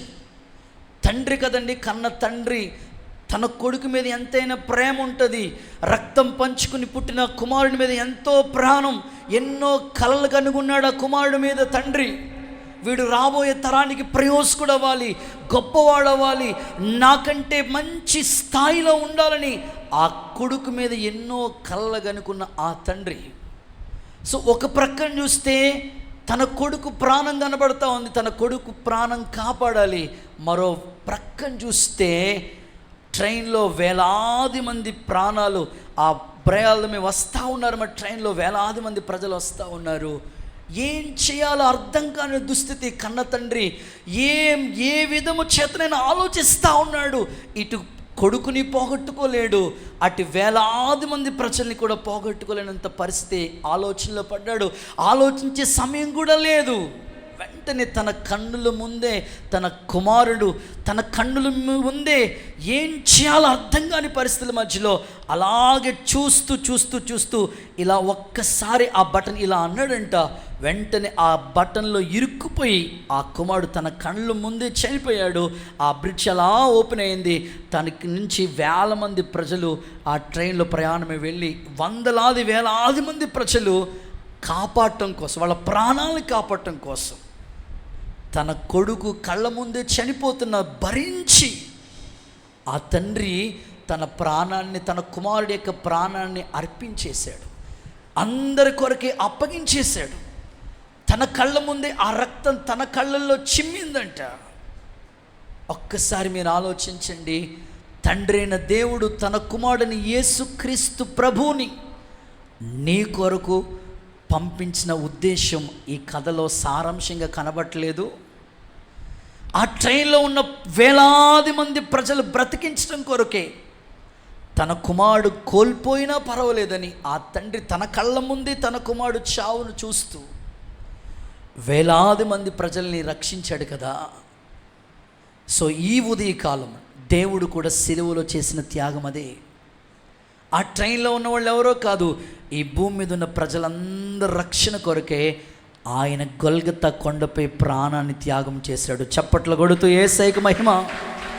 సో ఇప్పుడైనా నీకు అర్థమైతే ఈరోజే నీ పాపాన్ని విడిచిపెట్టేస్తావు. యేసయ్య మన పాపాలను ఏం చేశాడు తెలుసండి? సముద్ర అగాధంలో విడిచిపెట్టాడంట. మీకా గ్రంథంలో ఉంది ఆ మాట. మీకా గ్రంథం 7వ అధ్యాయం 19వ వాక్యం చూడండి. మీకా పుస్తకం 7:19. మన దోషాలని, మన పాపాలని, పాపాలన్నిటిని సముద్రపు అగాధంలో పడేశాడు దేవుడు. మన పాపాలన్నీ ఏ కాలంలో? గోదావరిలో కాదు, సముద్ర అగాధంలో. సో మరలా నీకు అవి కనపడకుండగా, నువ్వు చేసిన క్రియలన్నీ మరలా కనపడకుండగా యేసయ్య సిలువ రక్తంతో కడిగేశాడు, నిన్ను తుడిచివేశాడు. బైబిల్ ఇంకొక మాట కూడా ఉంటుంది, తూర్పుకి పడమర ఎంత దూరమో నీ పాపాలను కూడా అంత దూరంగా గెంటేశాడు ఆయన. దేవునికి స్తోత్రం కలుగునుగాక. సో కాబట్టి ఈ ఉదయకాలం ఈ విషయాన్ని నువ్వు గుర్తించి గ్రహించి, నిజమైన అజాజేలు మనం ఆరాధించే ప్రభువే. విడిచిపెట్టబడిన ఆ మేక ఆ యొక్క అరణ్యానికి తీసుకెళ్ళి అందరి పాపాలని ఎలాగ భరించాడో ప్రభు కూడా అలాగే భరించాడు. గొప్ప త్యాగం చేశాడు. ఈ ప్రేమ నీకు అర్థమైతే, ఈ సిలువ దర్శనం నీకు అర్థమైతే ఇక రక్షణ పొందకుండా ఉండవు, వాయిదాలు వేయవు. సో నీ పాపం నిన్ను పట్టుకోకుండా, నీ పాపం నిన్ను మరణానికి తీసుకుని వెళ్ళకుండానే ఆ మరణ శిక్ష అంతా ఆయన భరించాడు. నువ్వు పొందవలసిన శిక్ష అంతా ఆయన భరించాడు. ఈ ఒక్క విషయమే నువ్వు అర్థం చేసుకుంటే ఈ గుడ్ ఫ్రైడే రోజున నిజమైన సంతోషం తండ్రికి కలుగుతుంది. యేసు నామంలో ఇట్టి కార్యాలు జరుగునుగాక. గట్టిగా చెప్దాం ఆమేన్ అని చెప్పండి. సో రెండవ సందర్భంలోకి వస్తున్న సెకండ్ వన్, ఈ అజాజేలు అంటే విడిచిపెట్టబడిన ఈ యొక్క మేక లేదా ఈ యొక్క మేక సాదృశ్యంగా ఉన్న ప్రభు. సో చేసిన కార్యం ఏమిటి అని అంటే గుడ్ ఫ్రైడే ఈ శుభవేళ ఒకటి మన పాపములన్నిటినీ భరించింది ఆ మేక. సో రెండవ కార్యాన్ని రెండవ సందర్భాన్ని మీకు చెప్తున్నాను. సెకండ్ వన్ చదవండి, లేవీకాండం 16వ అధ్యాయం 10వ వాక్యం. లేవీకాండం 16వ అధ్యాయం 10వ వాక్యం. లేవీకాండం 16వ అధ్యాయం 11.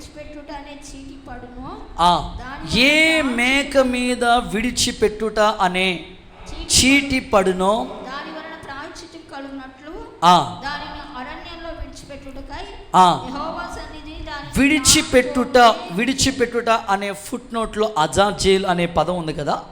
సో రెండవ సందర్భం విడిచిపెట్టబడిన అజాజేలు అనండి. ఒకసారి మీ నోటితో చెప్పండి గట్టిగా.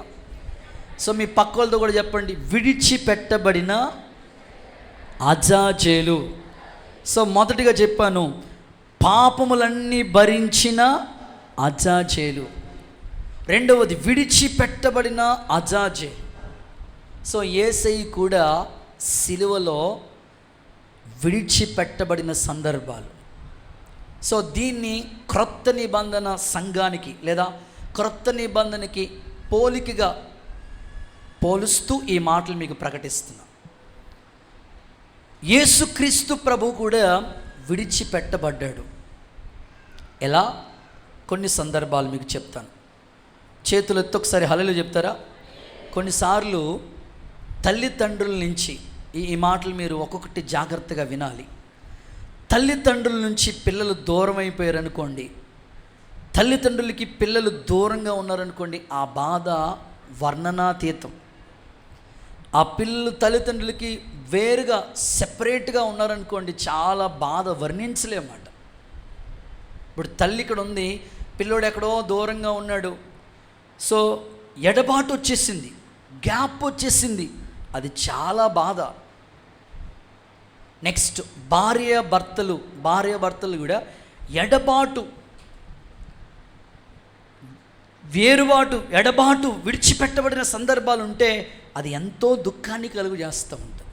నెక్స్ట్ స్నేహితులు, కావలసిన వాళ్ళే, ప్రాణ స్నేహితులే దూరంగా ఉన్నారనుకోండి, అది ఎంత బాధ. అర్థం చేసుకోవాల్సిన వాళ్ళే అపార్థం చేసుకుంటున్నారంటే ఎంత బాధ.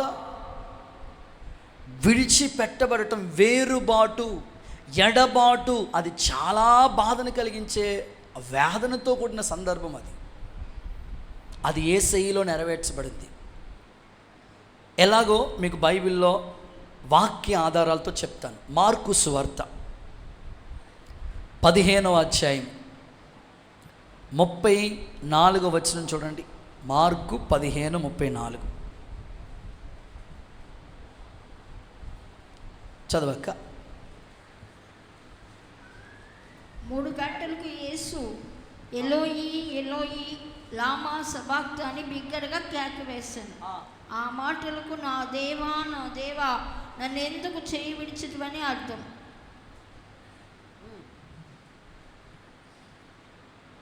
చదవక్క. మార్కు సువార్త 15:34.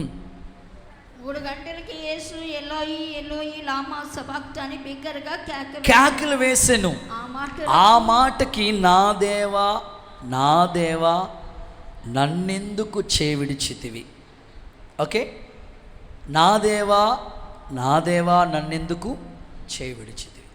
సో ఇప్పుడు తండ్రైన దేవుడు కుమారుడైన యేసుక్రీస్తు ప్రభుని చెయ్యి విడిచిపెట్టేశాడు. ఆ సందర్భం అది. సిలువలో తండ్రైన దేవుడు కుమారుడైన క్రీస్తు ప్రభుని చెయ్యి విడిచిపెట్టేశాడు. ఏ తండ్రి ఏ కుమారుని కూడా విడిచిపెట్టడు. వాస్తవంగా ఎంత కష్టం వచ్చినా సరే ఆ కష్టం మీద తానే భరిస్తాడు, కానీ ఖచ్చితంగా విడిచిపెట్టడు. కానీ పరలోకపు తండ్రి యేసు ప్రభుని ఎందుకు విడిచిపెట్టాడు తెలుసా? మన శిక్ష అడ్డుగా వచ్చింది.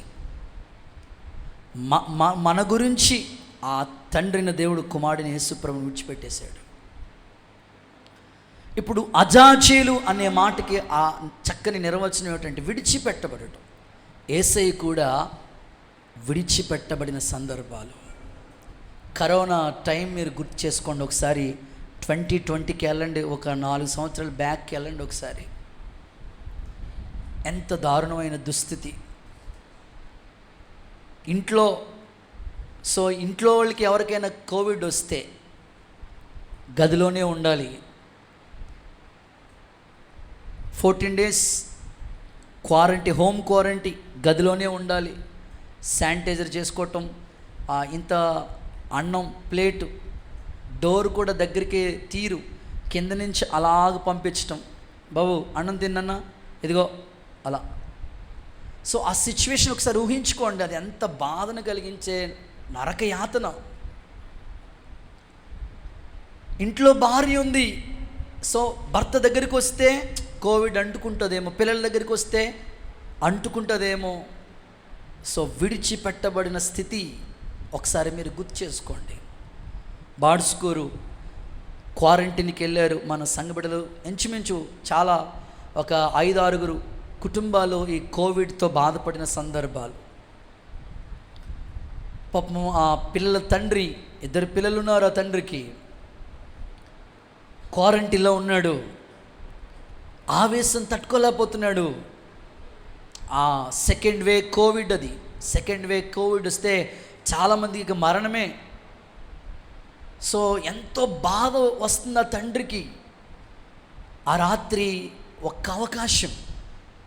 సో తన మనసులో ఏడుపు, కన్నులంపడ, కన్నీళ్ళు, వేదనతో కూడిన సందర్భాలు అవన్నీ. ఏడుస్తూ అక్కడే ఆ మంచం దగ్గరే మోకాళ్ళు వేసి ఆ తండ్రి, ప్రభువా ఒక్క అవకాశం ఇవ్వండి నాకయ్యా. నా భార్య ఇంటి దగ్గర ఉందయ్యా, నా పిల్లలు ఇంటి దగ్గర ఉన్నారు. సో నేను ఆఖరి చూపు కూడా చూసుకునే అవకాశం లేదు వాళ్ళకి. ఒక్క ఛాన్స్ ఇవ్వండి, ఒక్క అవకాశం ఇవ్వండి ప్రభువా. బ్రతుకుంటే నీ కాడి మోస్తానయ్యా, నీ గురించి ప్రకటిస్తాను ప్రభువా. ఒక్క ఛాన్స్ ఇవ్వండి, ఒక్క అవకాశం ఇవ్వండి నాయన. పిల్లలు చూస్తే చిన్నవాళ్ళు. ఆ మంచం దగ్గర ఏడ్చాడంట ఆ తండ్రి. చాలా ఎడబాటు వచ్చేసింది ఈ కోవిడ్. చాలా దుఃఖకరమైన సంఘటన. అది తలుచుకుంటేనే ఏడుపు వస్తూ ఉంటుంది. ఎంత బాధ. తల్లి జాడ పిల్లలకి లేని స్థితి, కట్టుకున్న వాళ్ళనే సమాధి చేయలేనంత పరిస్థితి, ఆఖరి శవం కూడా చూసుకునే అవకాశాలు లేవు. చాలా భయంకరమైన సంఘటన. ఏడ్చాడంట ఆ తండ్రి, ప్రభా ఒక్క అవకాశమే ఉండయ్యా, ఎడబాటు రానివద్దు స్వామి. ఒకసారి ఆ సందర్భాలు నేను మీకు ఎందుకు గుర్తు చేస్తానంటే, మనందరి కొరకు పరలోకపు తండ్రి తన కుమారుడిని యేసయ్యను పంపించటం, సిలువలో పుణ్య కార్యం చేయటం, అలాంటి తండ్రి చేయి విడిచిపెట్టేయడం అంటే అది ఎంత బాధను కలిగించే వేదన. ఒకసారి ఎడబాటు అనేది ఎంత, అప్పుడు దాకా బాగానే ఉన్నవాళ్ళు సడన్గా మనం చేయి వదిలేస్తే ఎంత దారుణంగా ఉంటుందని, ఎంత బాధ ఉండదు. ఎవరికి చెప్పుకోలేనంత వేదనది. అరే మొన్నటి వరకు బాగానే ఉండేవారు కదా, ఈ మనిషి బాగానే పలకరించేవాడు కదా, బాగానే పట్టించుకునేవాడు కదా, సడన్గా చేయి వదిలేయటం ఏంటి? ఎంత ఎడబాటు అది.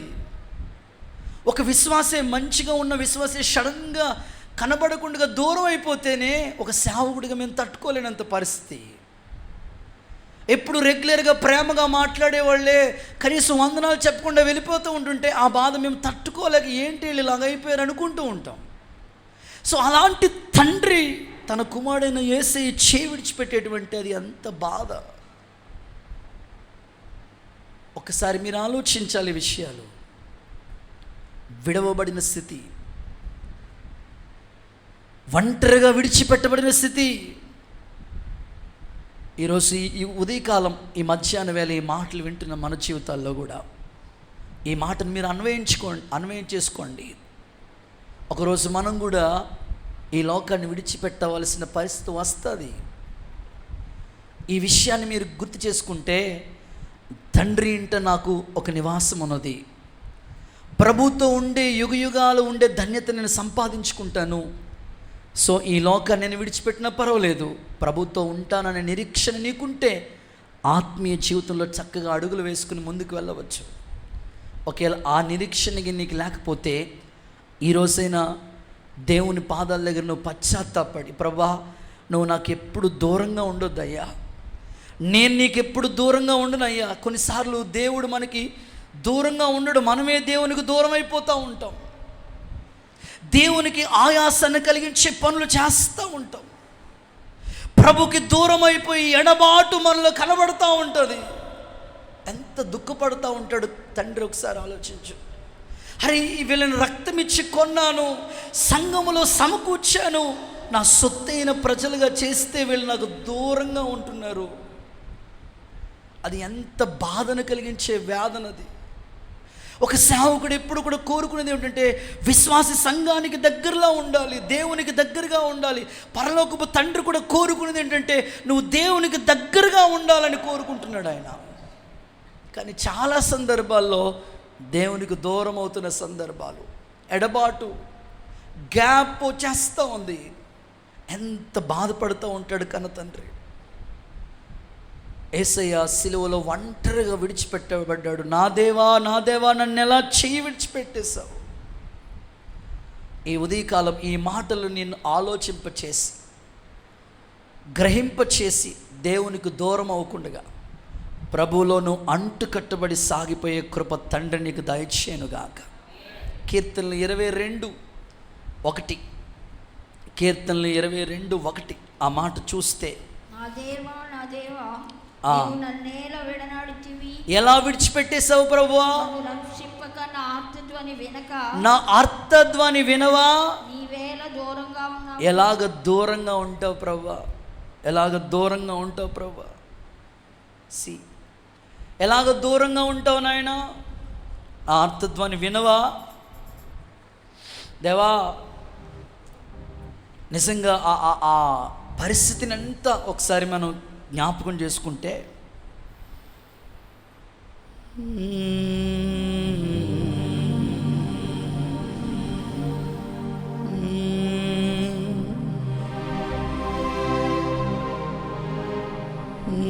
వెలి అయిన యేసయ్యా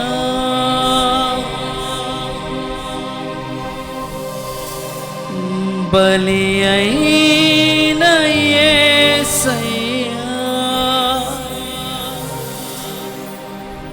నిలువెల్ల నలిగితివా, నీవెంతో అలసితివా. సిలువలో ఆ సిలువలో ఆ ఘోర కల్వరిలో తులువల మధ్యలో వ్రేలాడిన యేసయ్య. చప్పట్లు. తులువల మధ్యలో వ్రేలాడిన సంగీతం.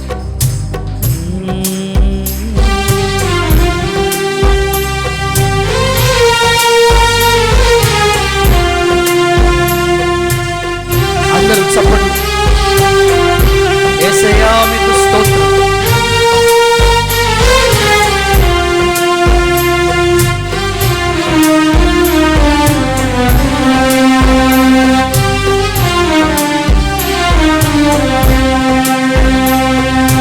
నేరము చేయని నీవు ఈ ఘోర పాపి కొరకు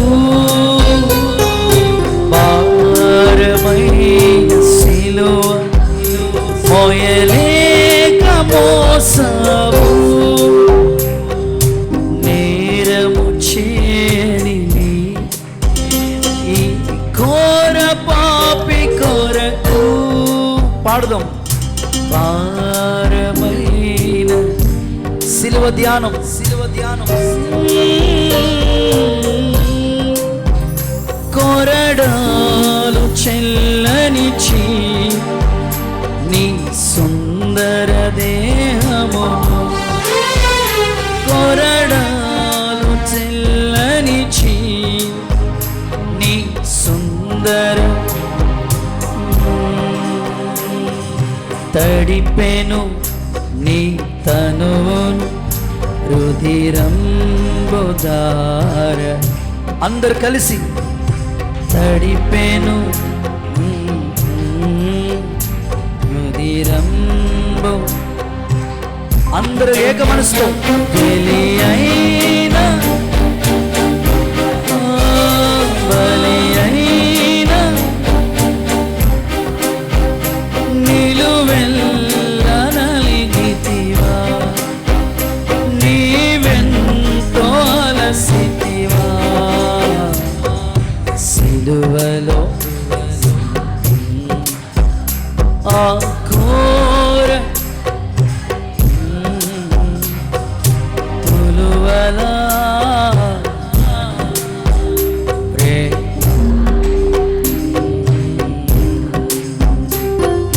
తులువలా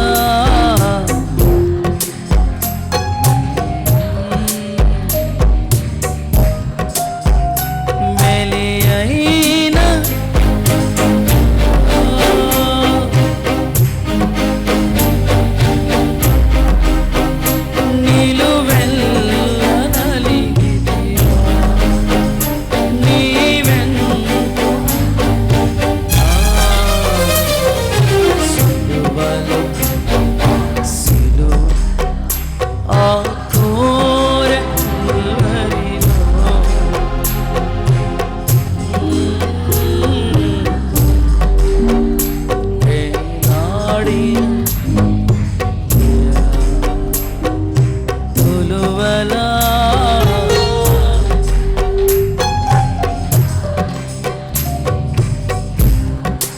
నాదు పాపమే నిన్ను సిలువకు గురి చేసెన్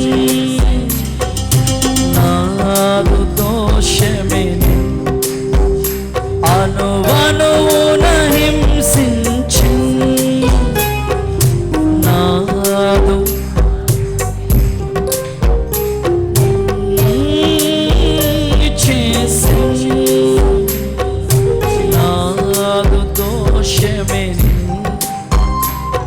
అనువనువున హింసించెన్ నీవు కాచిన రక్తధారలే నా రక్షణాధారం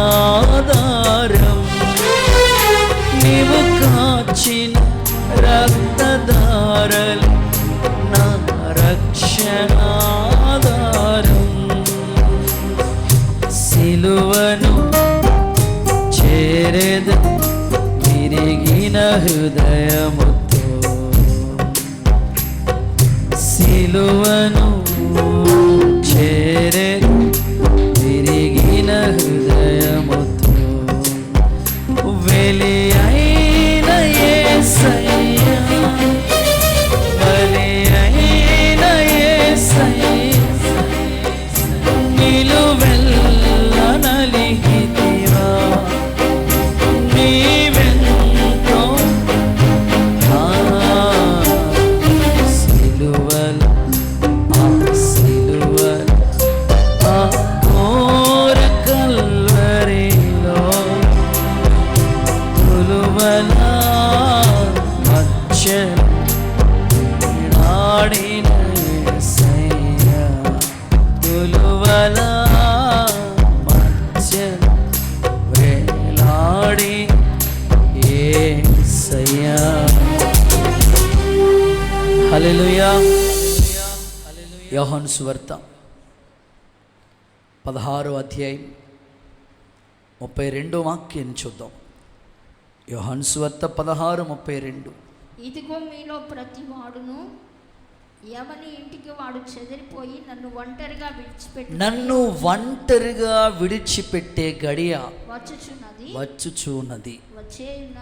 ఆల్రెడీ వచ్చి ఉన్నది. అయితే తండ్రి నాలో ఉన్నాడు కనుక ఓకే నేను ఒంటరిగా లేను. చూడండి, ఈ సందర్భాలు మనం చూస్తే నన్ను ఒంటరిగా విడిచిపెట్టే గడియ వచ్చుచున్నది. యేసు ప్రభుని తండ్రిన దేవుడు చెయ్యి విడిచిపెట్టడం, చెయ్యి విడిచిపెట్టవలసిన ఆ సందర్భాలు ఇక్కడ ప్రభు మాట్లాడుతూ ముందుగానే శిష్యులతో మాట్లాడుతున్నారు. మీరు నన్ను ఒంటరిగా విడిచిపెట్టే ఆ గడియ వస్తుంది. నిజమే, ఆల్రెడీ వచ్చే ఉంది. ఇది సిలువలో ప్రభు నిజంగానే ఒంటరివాడిగా 6 గంటల సేపు మండు టెండలో అసలు ఆ సిచ్యువేషన్ అంతా మనం ఊహించుకుంటే ప్రభు ఎంతగా మన కొరకు ఆ త్యాగం చేశాడు అనేది అర్థమవుతుంది. ఒంటరిగానే ఆయన భరించాడు ఆ విషయాలన్నీ కూడా. బాధించబడి కూడా నోరు తెరవలేదు ఆయన, మౌనమైపోయాడు. తండ్రి చిత్తానికి చెయ్యి విడిచిపెట్టేసిన అలాగే అప్పగించుకున్నాడు. సందర్భాలు మనం చూస్తే ఎన్నో విధాలుగా ప్రభు నోరు తెరిచి మాట్లాడిన సందర్భాలు ఉన్నాయి. కానీ బాధించబడుతున్నప్పుడు మాత్రం నోరు తెరవలేదు ఆయన. ఆ విధంగానే ఆ శిలువ శ్రమను ఆ విధంగానే ఆయన అనుభవిస్తూ ఉన్నాడన్నమాట. లేఖనాల్లో మరొక మాట కూడా మీకు చదివిస్తాను. కొరింథీయులకు రాసిన 2వ పత్రిక 5వ అధ్యాయం 21వ వాక్యం చివరి లైన్. పాపము ఎరుగని ఆయన్ని మన కోసం పాపముగా చేశాడు. మన కోసం తండ్రి అయిన దేవుడు ఏం చేశాడు తెలుసా? పాపముగా చేసేసాడు. పాపము ఎరగని ఆయన్ని మన కోసమే ఆ పాపముగా మన కొరకు చేయబడ్డాడు ఆయన. సందర్భాలు తండ్రి అయిన దేవుడు సృష్టిని చేసినప్పుడు కుమారుడైన క్రీస్తు ప్రభు పరిశుద్ధాత్ముడు మనిషిని నిర్మాణం చేసినప్పుడు అందరూ తన పోలిక మన పోలిక అంటే త్రిత్వం, త్రియేక దేవుడు కనబడతాడు అక్కడ. ఇప్పుడు ఈ సృష్టిని గురించి మాట్లాడుతూ సృష్టిని ఎలాగా చేశాడో ప్రభు మాట్లాడుతూ ఆ మాటలు సామెత్ర గ్రంథంలో చెప్పాడు. సృష్టిని చేసినప్పుడు మేము సంతోషించాము, మేము ఆనందించాము. అంటే తండ్రిన దేవుడు, కుమారుడైన క్రీస్తు ప్రభు, పరిశుద్ధాత్మ ముగ్గురు మాట్లాడుకుంటున్నారు. ఈ సృష్టిని చేసినప్పుడు ఎంతో ఆనందించాము. అలాంటిది ఎప్పుడైతే ఎడబాటు వచ్చేసిందో అది ఎంత బాధ. మీరు ఆ మాట కూడా చదివిస్తాను చూడండి. సామెతల గ్రంథం 8:30. సో మీరు సబ్జెక్ట్ మీదే ఉండాలి మీ మనసు. ప్రధాన శిల్పినై అనుదినము సంతోషించుచు నిత్యము ఆయన సన్నిధిని ఆనందించుచుంటిని. Okay, continuous. ఆయన కలుగు చేసిన పరలోకం, అది ఆయన కలుగు చేసిన ఈ యొక్క అనుభవాల గురించి నరులను చూచి ఆనందించుచుంటిని. కావున పిల్లలారా నా మాట ఆలకించుడి, నా మార్గమును అనుసరించి వారు ధన్యులు. ఓకే, ఉపదేశమును నిరాకరింపక దానిని అవలంబించి జ్ఞానులై. సో ఈ సందర్భాలన్నీ కూడా ప్రభు చేసిన సృష్టిని గురించి, తాను కలుగు చేసిన పరలోక నిర్మాణాన్ని గురించి మాట్లాడుకుంటున్నారు. తండ్రి అయిన దేవుడు, కుమారుడైన క్రీస్తు ప్రభు వాటన్నిటి గురించి సంతోషంగా ఉన్నారు. సో ఎప్పుడైతే సిలువలో ప్రభు ఎడబాటు అంటే అది సడన్గా, ఇప్పుడు మీకు కావలసిన వాళ్ళు, మీరు బాగా ఇష్టపడేవాళ్ళు, సో మీకు అయిన వాళ్ళే, బంధువులే సడన్గా వాళ్ళు మీ చెయ్యి వదిలేశారనుకోండి, అది ఎంత వేదనతో కూడిన సంభవం. అప్పుడప్పుడు అంటూ ఉంటారు, హ్యాండ్ ఇచ్చేసారండి వాళ్ళు, హ్యాండ్ ఇచ్చేసారండి వీళ్ళు అని అంటూ ఉంటారు. సో ఈ సందర్భాలు ఒకసారి గుర్తు చేసుకోండి. విడిచిపెట్టబడిన సందర్భం, ఒంటరిగానే అరణ్యంలో ఆ మేకను తీసుకెళ్ళి విడిచిపెట్టేయాలా? యేసయ్య కూడా ఒంటరిగానే విడిచిపెట్టబడ్డాడు. సో నీ కోసమే ఈ శ్రమ అంతా, నీ కోసమే, నా కోసమే. సో ఈ విషయాన్ని నువ్వు ఆలోచింపచేసి దైవికమైన మార్గాల్లో నడిపించబడాలని, సిలువ త్యాగం గుర్తించాలని కోరుకుంటున్నాను. కొన్నిసార్లు తండ్రి, నేను అనుకుంటూ ఉంటాను, తండ్రి ఎంత గొప్పవాడండి బాబు, తల్లి ప్రేమ ఎంత గొప్పది ఒకసారి గుర్తు చేసుకుంటూ ఉంటాను. ఎందుకు అన్నయ్య అనంటే, ప్రస్తుత కాలంలో చాలామంది తల్లిదండ్రులు పిల్లల్ని పెంచుతూ ఉంటారు. ఆ పిల్లల్ని పెంచడానికి ఎన్ని తిప్పలు పడతారో, ఎన్ని స్థలాల్లో ఇబ్బంది పడతారో అన్నీ వాళ్ళని చేసి, వాళ్ళని చదివించి, వాళ్ళని ఒక ఇంటోళ్ళని చేసి, వాళ్ళకు ఒక ఉద్యోగం వచ్చేదాకా ఆహారనిష్టలు కృషి చేసి, వాళ్ళు తింటం మానేసైనా వీళ్ళ కోసం అన్నీ చేసి, నా పిల్లోడు బాగుంటే చాలు అనుకుంటాడు తండ్రి లేదా తల్లి అనుకుంటారు. సో అలా అనుకుంటున్న సమయాలకి వీళ్ళు వృద్ధాప్యానికి వచ్చేస్తారు. తల్లిదండ్రులు పిల్లల కోసం వాళ్ళ కష్టాజీతం అంతా, వాళ్ళ కష్టమంతా, వాళ్ళ శ్రమంతా పిల్లల కోసమే శ్రమపడి వాళ్ళని ఒక స్థాయిలో చూసినప్పటికీ వీళ్ళకి ఓల్డ్ ఏజ్ వచ్చేస్తుంది. సో వృద్ధాప్యంలోకి వచ్చేసినప్పటికీ అవయవాలన్నీ కూడా జవసత్వాలు ఉడికిపోయి ఉంటాయి. ఆ బాడీలో ఏ అవయం కూడా సరిగ్గా పనిచేయదు, శరీరం అంతా నుడుతులు పడిపోయి ఉంటుంది.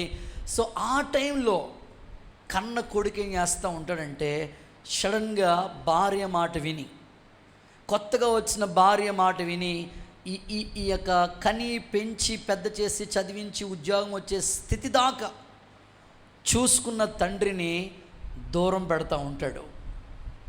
తల్లిని దూరంగా ఉండు నువ్వు అంటాడు. సో అప్పుడు ఆ తండ్రి పడే బాధ, వేదన ఎంత వేదనా స్థితమో వర్ణించలేని స్థితి. ఒకసారి ఊహించండి. అరే ఇన్నాళ్ళు కదా తండ్రి కష్టం చేతనే కదా నేను చదివించబడ్డాను, తల్లిదండ్రులు లేక ఎత్తుకున్నారు కదా, నన్ను పెంచారు కదా, ఈ చేతులతోనే కదా ఆడించారు కదా అని గుర్తు చేసుకోరు.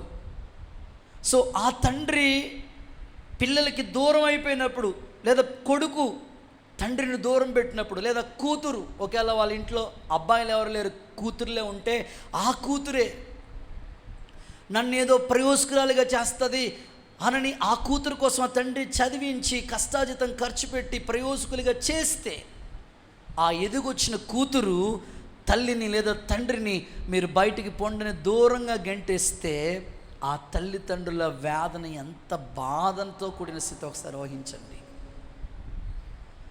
ఎడబాటు అంత ప్రమాదకరమైంది. ఈ సంభవాలన్నీ మీకు ఎందుకు చెప్తున్నానంటే, తండ్రి అయిన దేవుడు కొడుకైన యేసుక్రీస్తు ప్రభుని చేయి విడిచిపెట్టేయడం అంటే అది ఎంత వేదనతో కూడిందో ఒకసారి మీరు ఊహించండి. సో ఆ ఇమేజ్ మీ మైండ్లోకి రావాలి. మన కోసమే పాపం ఎరగని ఆయన మన కోసం పాపంగా అయిపోయాడు. ఒంటరిగా అరణ్యంలోకి తీసుకెళ్ళి ఆ మేకను ఎందుకు వదిలేశారంటే అది మన కొరకే. విడవబడిన స్థితి, ఎడబాటు, వేరుబాటు. సో ఇది దేవుడు మన కొరకు భరిస్తూ వచ్చాడు. ఇప్పుడైనా నీ మనోనేత్రాలు వెలిగించబడి శిలువ త్యాగాన్ని గుర్తించి దేవునికి సమీపంగా ఉండటానికి, మునుపు దూరస్తులైన మనము ఇప్పుడు ఆయన రక్తం ద్వారా సమీపస్తులు కాబోతున్నాం. గట్టిగా ఆమేనని చెప్పండి. ఆ మాట చదువుతారా? ఆ మాట చదువుకుని ముందుకెళ్దాం. ఎఫెసీ రాసిన పత్రిక 2:13 అనుకుంటా, 2:13. ఎఫెసీలకు రాసిన పత్రిక 2వ అధ్యాయం 13. Very good. మునుపు దూరస్తులమైన మనము ఇప్పుడు యేసయ్య రక్తం ద్వారా సమీపస్తులు కాబోతున్నాం. అందరూ గట్టిగా చప్పట్లు కొడుతూ ఒకసారి యేసయ్యకి గట్టిగా మహిమ చెల్లించండి. మునుపు దూరస్తులుగా ఉన్న నీవు ఇప్పుడు ఆయన రక్తం ద్వారా నువ్వు సమీపస్తురాలిగా, సమీపస్తుడు కాబోతున్నావు. నీకు తండ్రికి ఎలాంటి ఎడబాటు లేకుండా ఆయన రక్తం ద్వారా నిన్ను కొని సొత్తైన ప్రజగా చేయబోతున్నాడు ఆయన. ఇంకా నువ్వు దేవునికి దూరంగా ఉండొద్దు. ఇప్పుడు ఆయన రక్తంతో నువ్వు కడగబడితే ఆయనకి సమీపస్తుడిగా ఉంటావు. సో చక్కని భక్తి మార్గాల్లో నడిపించబడి దివ్య రాజ్యాన్ని ఎదుర్కోవటానికి కావలసిన అనుభవాలు యేసయ్య నీకు అందరికీ కలుగు చేయాలని మనస్ఫూర్తిగా నేను కోరుకుంటున్నాను. ఈ మాటలు నీ గుండెల్లో దేవుడు ముద్ర వేసి స్థిరపరచునుగాక. కొంతమంది అనుకుంటారు, ఏమండి దేవుడికి నేను దూరంగా ఉంటే ఏంటండి? సో బైబిల్ చెప్తుంది, నాకు వేరే మీరు ఏమీ చేయలేరు అన్నాడు ప్రభు. కొన్నిసార్లు వాళ్ళ మాట విని, ఫ్రెండ్స్ మాట విని, ఎవరెవరో మాటలు విని చాలామంది దేవుడికి దూరం అయిపోతూ ఉంటారు. సో నేను అంటాను, దేవుడికి దూరంగా ఉండి మనం ఏమీ చేయలేం. ఒక చిన్న సందర్భం చెప్తాను. చాలామంది దేవుని మాట విని దేవునికి దగ్గర అవ్వరు, కానీ వాళ్ళ మాటలు విని దేవుడికి దూరం అయిపోతూ ఉంటారు. ఎడబాటు రాకూడదు. సమీపంగానే దేవుడు నీకు సమీపంగానే ఉన్నాడు, నువ్వు కూడా దేవునికి సమీపంగానే ఉండాలి. ఒక ఆయన చిన్నగా చేపల మార్కెట్, చిన్నగా ఒక చిన్న స్టూల్ వేసుకుని చిన్నగా ఒక చేపలు తీసుకొచ్చి రోడ్డు మీద పెట్టుకుని అమ్ముకుంటూ ఉన్నాడంట. అమ్ముకుంటూ ఉంటుంటే ఆయన ఒక చిన్న బోర్డు పెట్టుకున్నాడంట, ఇక్కడ తాజా చేపలు అమ్మబడును. ఏ చేపలు? చేతులు ఊపుతూ మీరు హల్లెలూయా అని చెప్పాలా. ఇక్కడ తాజా చేపలు అమ్మబడునంటే ఆయనతో పాటు కొంతమంది ఫ్రెండ్స్ ఉన్నారంట. అరే ఏంట్రా మరీ ఎటకారంగా, ఇక్కడే అమ్ముతారు, మరి చేపలు ఉంటే ఇక్కడే అమ్ముతారు, కానీ ఇక్కడ అనే పదం కూడా కావాలా, తీసే అని అంటే ఇక్కడ అనే పదం తీసేసి తాజా చేపలు అమ్మబడిన అనే పదం ఉంది అక్కడ, ఆ బోర్డు ఉంది. ఈ లోపల ఇంకోడు వచ్చాడంట. వచ్చి వాడంటాడట, రే తాజా చేపలు కాకపోతే ఎండిపోయిన చేపలు అంతా పెట్టరు, బోర్డు పెట్టినప్పుడైనా మైండ్ ఉండాలి, తీసే ఆ తాజా అనే పదం తీసే అని అంటే తాజా అనే పదం తీసేశాడంట. ఇప్పుడు ఏమున్నాయి? ఇక్కడ పోయింది, తాజా పోయింది, చేపలు అమ్మబడును. ఈ లోపల ఇంకోడు వచ్చాడంట. వచ్చి వాడి వైపు చూసి, రే నువ్వు చేపలు అమ్మబోతే కోడిని, నాటుకోడిని, పక్షుల్ని అమ్ముకున్నావా? అవి చూస్తే కనపడుతుంది కదా, తీసేరా చేపలను తీసే అన్నాడంట. చేపలను తీసేది ఇంకేముంటుంది? ఏమమ్మబడి ఉంటుంది? ఆడు ఏమమ్ముతావురా నువ్వు అని చెప్తే ఆ బోర్డు కూడా తీసేయమన్నాడంట. మొత్తం మీద ఆళ్ళ మాటలు విని మొత్తం ఇక్కడ తాజా చేపలో దివాలా తీసేసాడంట మనోడు. సో నేనంటాను, ఆళ్ళ మాటలు విని మనోడు వ్యాపారం లేకుండానే పోయింది. సో ఈ సందర్భం నేను మీకు ఎందుకు చెప్తున్నాను తెలుసా? నిన్ను దేవుడి నుంచి దూరం చేసేది ఆళ్ళ మాటలు.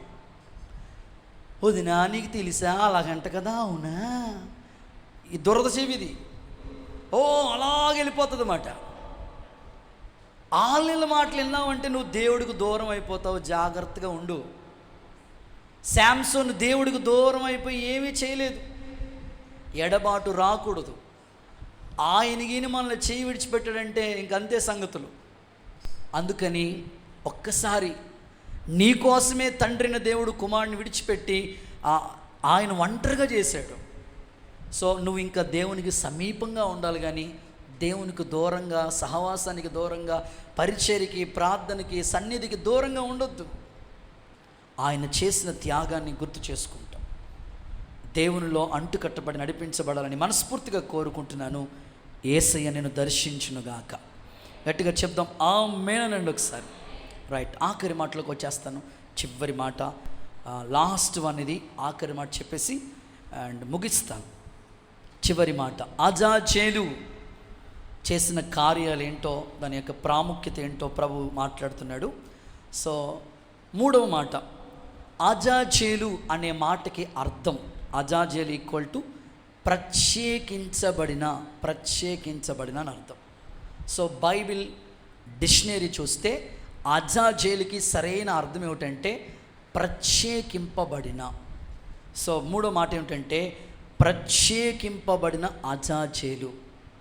సో ఈ మాట నోట్ చేయండి. హెబ్రీయులకు రాసిన పత్రిక 7వ అధ్యాయం 26వ వాక్యం చూద్దాం. హెబ్రీయులకు రాసిన పత్రిక, అందరూ మీరు బైబిల్ తీసి చూడండి ఒకసారి, త్వరగా చూడండి.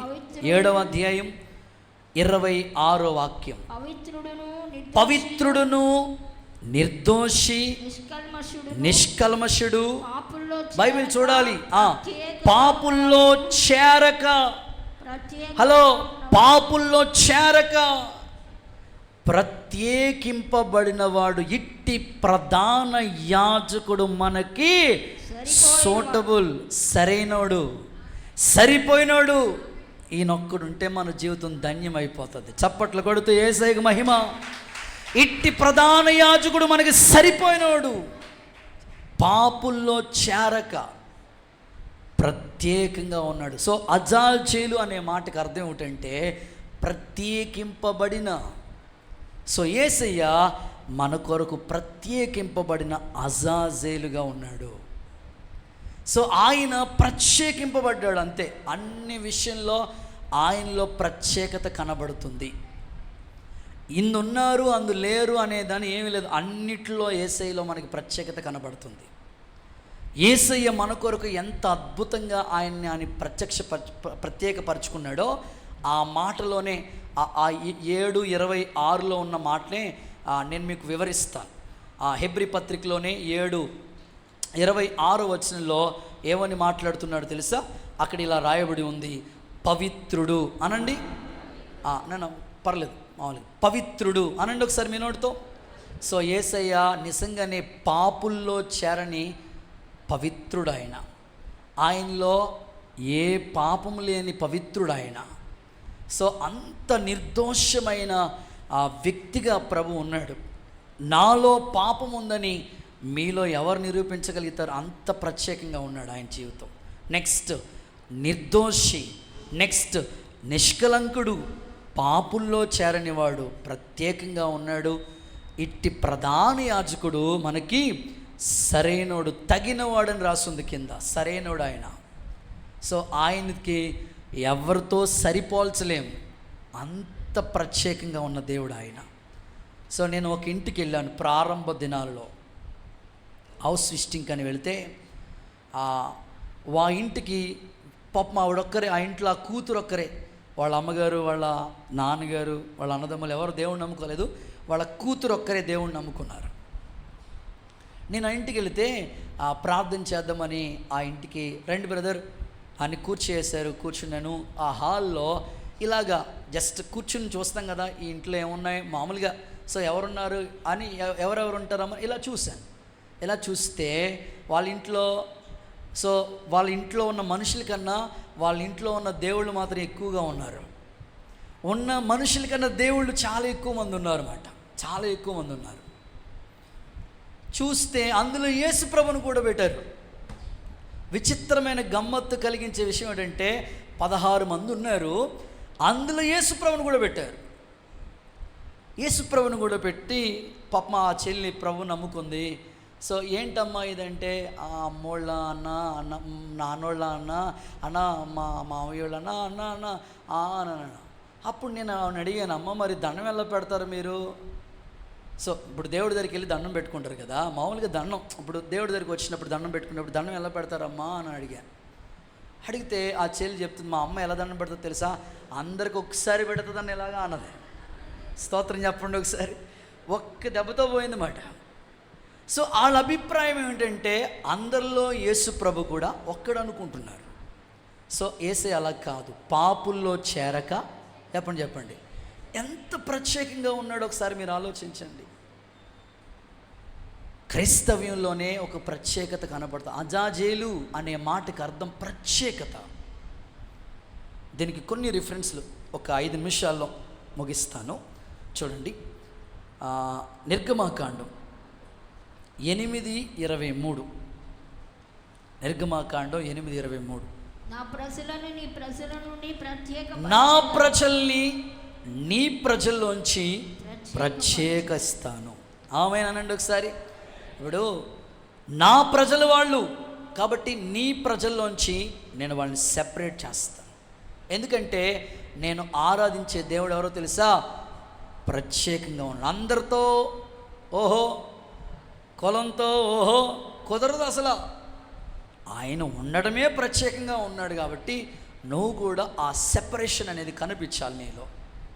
ఇప్పుడు ఒక స్కూల్కి పోయామంటే ఎల్కేజీ వాళ్ళు ఒక క్లాస్లో ఉంటారు, యూకేజీ వాళ్ళు ఒక class, 1st, 2nd, 3rd, 4th, 10th, inter, degree, PG, PhD, ఏ క్లాస్ ఆ క్లాసే సెపరేట్గా ఉంటుంది. సో నీలో కూడా భక్తి చేస్తున్న నీలో కూడా అందరిలో ఉన్నా. సో నీవు ప్రభు ఎంత ప్రత్యేకంగా ఉన్నాడో సో ఆ అనుభవాలు నీలోకి రావాలి. విశ్వాసకి అవిశ్వాసకి పొత్తెక్కడా, చీకటికి వెలుగుకి పొత్తెక్కడా ప్రభు వివరంగా చెప్పాడు. కాబట్టి అజాజేలు అంటే అర్థమే ప్రత్యేకించబడిన అని అర్థం. ఎస్తేరు గ్రంథంలో ఈ మాట చూస్తాం. 3:8. ఎస్తేరు గ్రంథం 3:8 చివరి లైన్లో, వారి విధులు సకల విధులకు విధులకి విరోధముగా ఉండెను. విరోధముగా ఉన్నాయి. వారి విధులు సకల జనులకు వేరుగా ఉన్నాయి. ఆ మాట ఓకే, వారి విధులు సకల జనులకు వేరుగా. సో ఇక్కడ యూదులు, క్రిస్టియానిటీ ఏంటో అక్కడ నిజంగా మర్దుకై, నిజంగా ఎస్తేరు ఆ సమాజానికి చూపించారండి. నేనంటాను, నువ్వు ఉన్న ప్రాంతంలో, నువ్వు ఉంటున్న వీధిలో, నువ్వు ఉంటున్న ఇంట్లో ఆ సెపరేషన్, ఆ ప్రత్యేకత నీలో కనబడితే సో సూపర్గా నీ ఆత్మీయ భక్తి అంటుకట్టబడుతుంది. బైబిల్లో యేసయ్యను గురించి చెప్పారు కదా, 10,000 మందిలో అతి కాంక్షణీయుడు. 10,000 మందిలో నా యేసుప్రభుని గుర్తించవచ్చు, అంత ప్రత్యేకత ఉంది ఆయనలో. సో నీలో కూడా ఈ గుడ్ ఫ్రైడే శుభవేళ ఈ సందర్భాన్ని పురస్కరించుకుంటూ నువ్వు నేర్చుకునే పాఠం ఏమిటంటే, ఆచారంగా కాదు, ఆత్మీయంగా నేర్చుకునే పాఠం ఒకటి ఉంది. అజాజెల్ అనే మేక, ఆ పేరున చీటు వచ్చినప్పుడు వధించారు, ఇంకొక చీటిని విడిచిపెట్టారు. సో యేసయ్య కూడా నీకోసం బలి అయ్యాడు, నీకోసం విడిచిపెట్టబడ్డాడు. సో చివరిలో ఆయన ప్రత్యేకించబడ్డాడు. కాబట్టి క్రైస్తవ్యంలో ఈ ప్రత్యేకత ఉంది. సో దేవుని బిడ్డలు కూడా అన్యజనులోంచి నేను ప్రత్యేకించాను, లేవీకాండం 20:26 ప్రకారం అన్యజనుల్లోంచి నేను సెపరేట్ చేశాను. లేవీకాండం 20:26 ప్రకారం నేను అన్యజనుల్లోంచి మిమ్మల్ని ప్రత్యేకపరిచాను.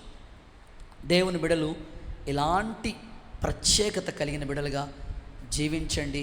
ప్రత్యక్ష గుడారం అనే ఒక గుడారం ఉంది.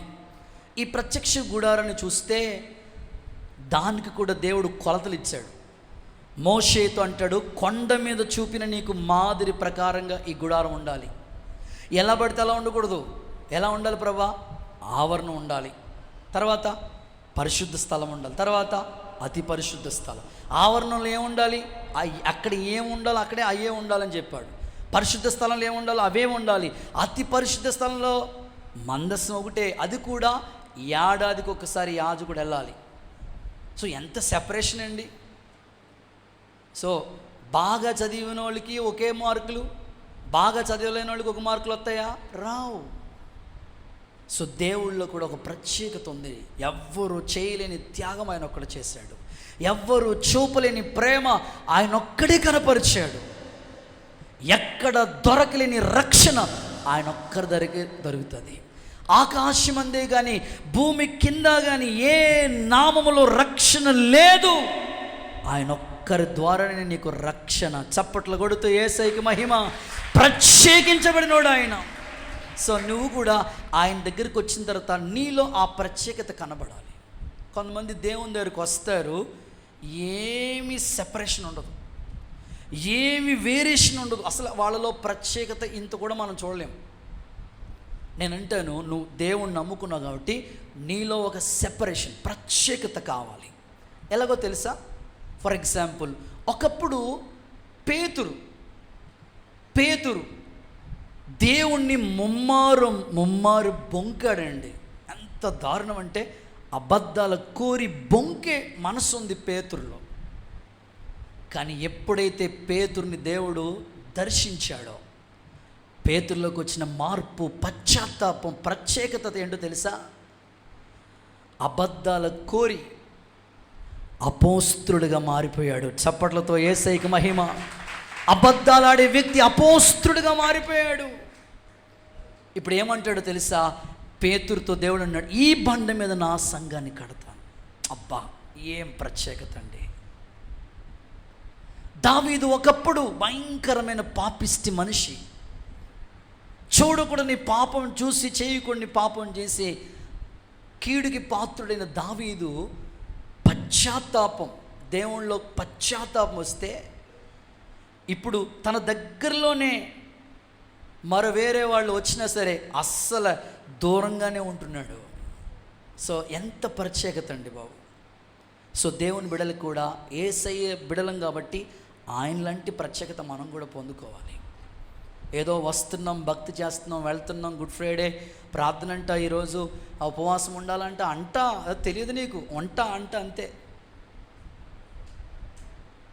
ఎప్పుడు ఇంకెంతకాలం నువ్వు భక్తి నేర్చుకునేది?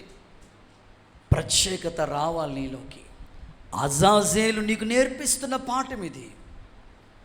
సో సంవత్సరాల తరబడి భక్తి చేసుకుని ఆచార క్రైస్తవులుగా ఉండకండి. ఈరోజు ఒక సరికొత్త సందేశం నీ కన్నుల ఎదుట దేవుడు అర్థమయ్యేటట్లుగా ప్రతి వర్డ్ వివరించాడు దేవుడు. సో నేను లాస్ట్కి వచ్చేసాను. ఒక్కసారి ఇప్పుడు వరకు విన్న పాఠం అంతా 2 నిమిషాల్లో వివరిస్తున్నాను. అహరోను ప్రధాన యాజకుడు ప్రత్యక్ష గుడారం దగ్గరికి వెళ్ళి పాప పరిహారార్థ బలి అర్పించాలంటే మొదట తాను పరిశుద్ధపరచుకోవాలి.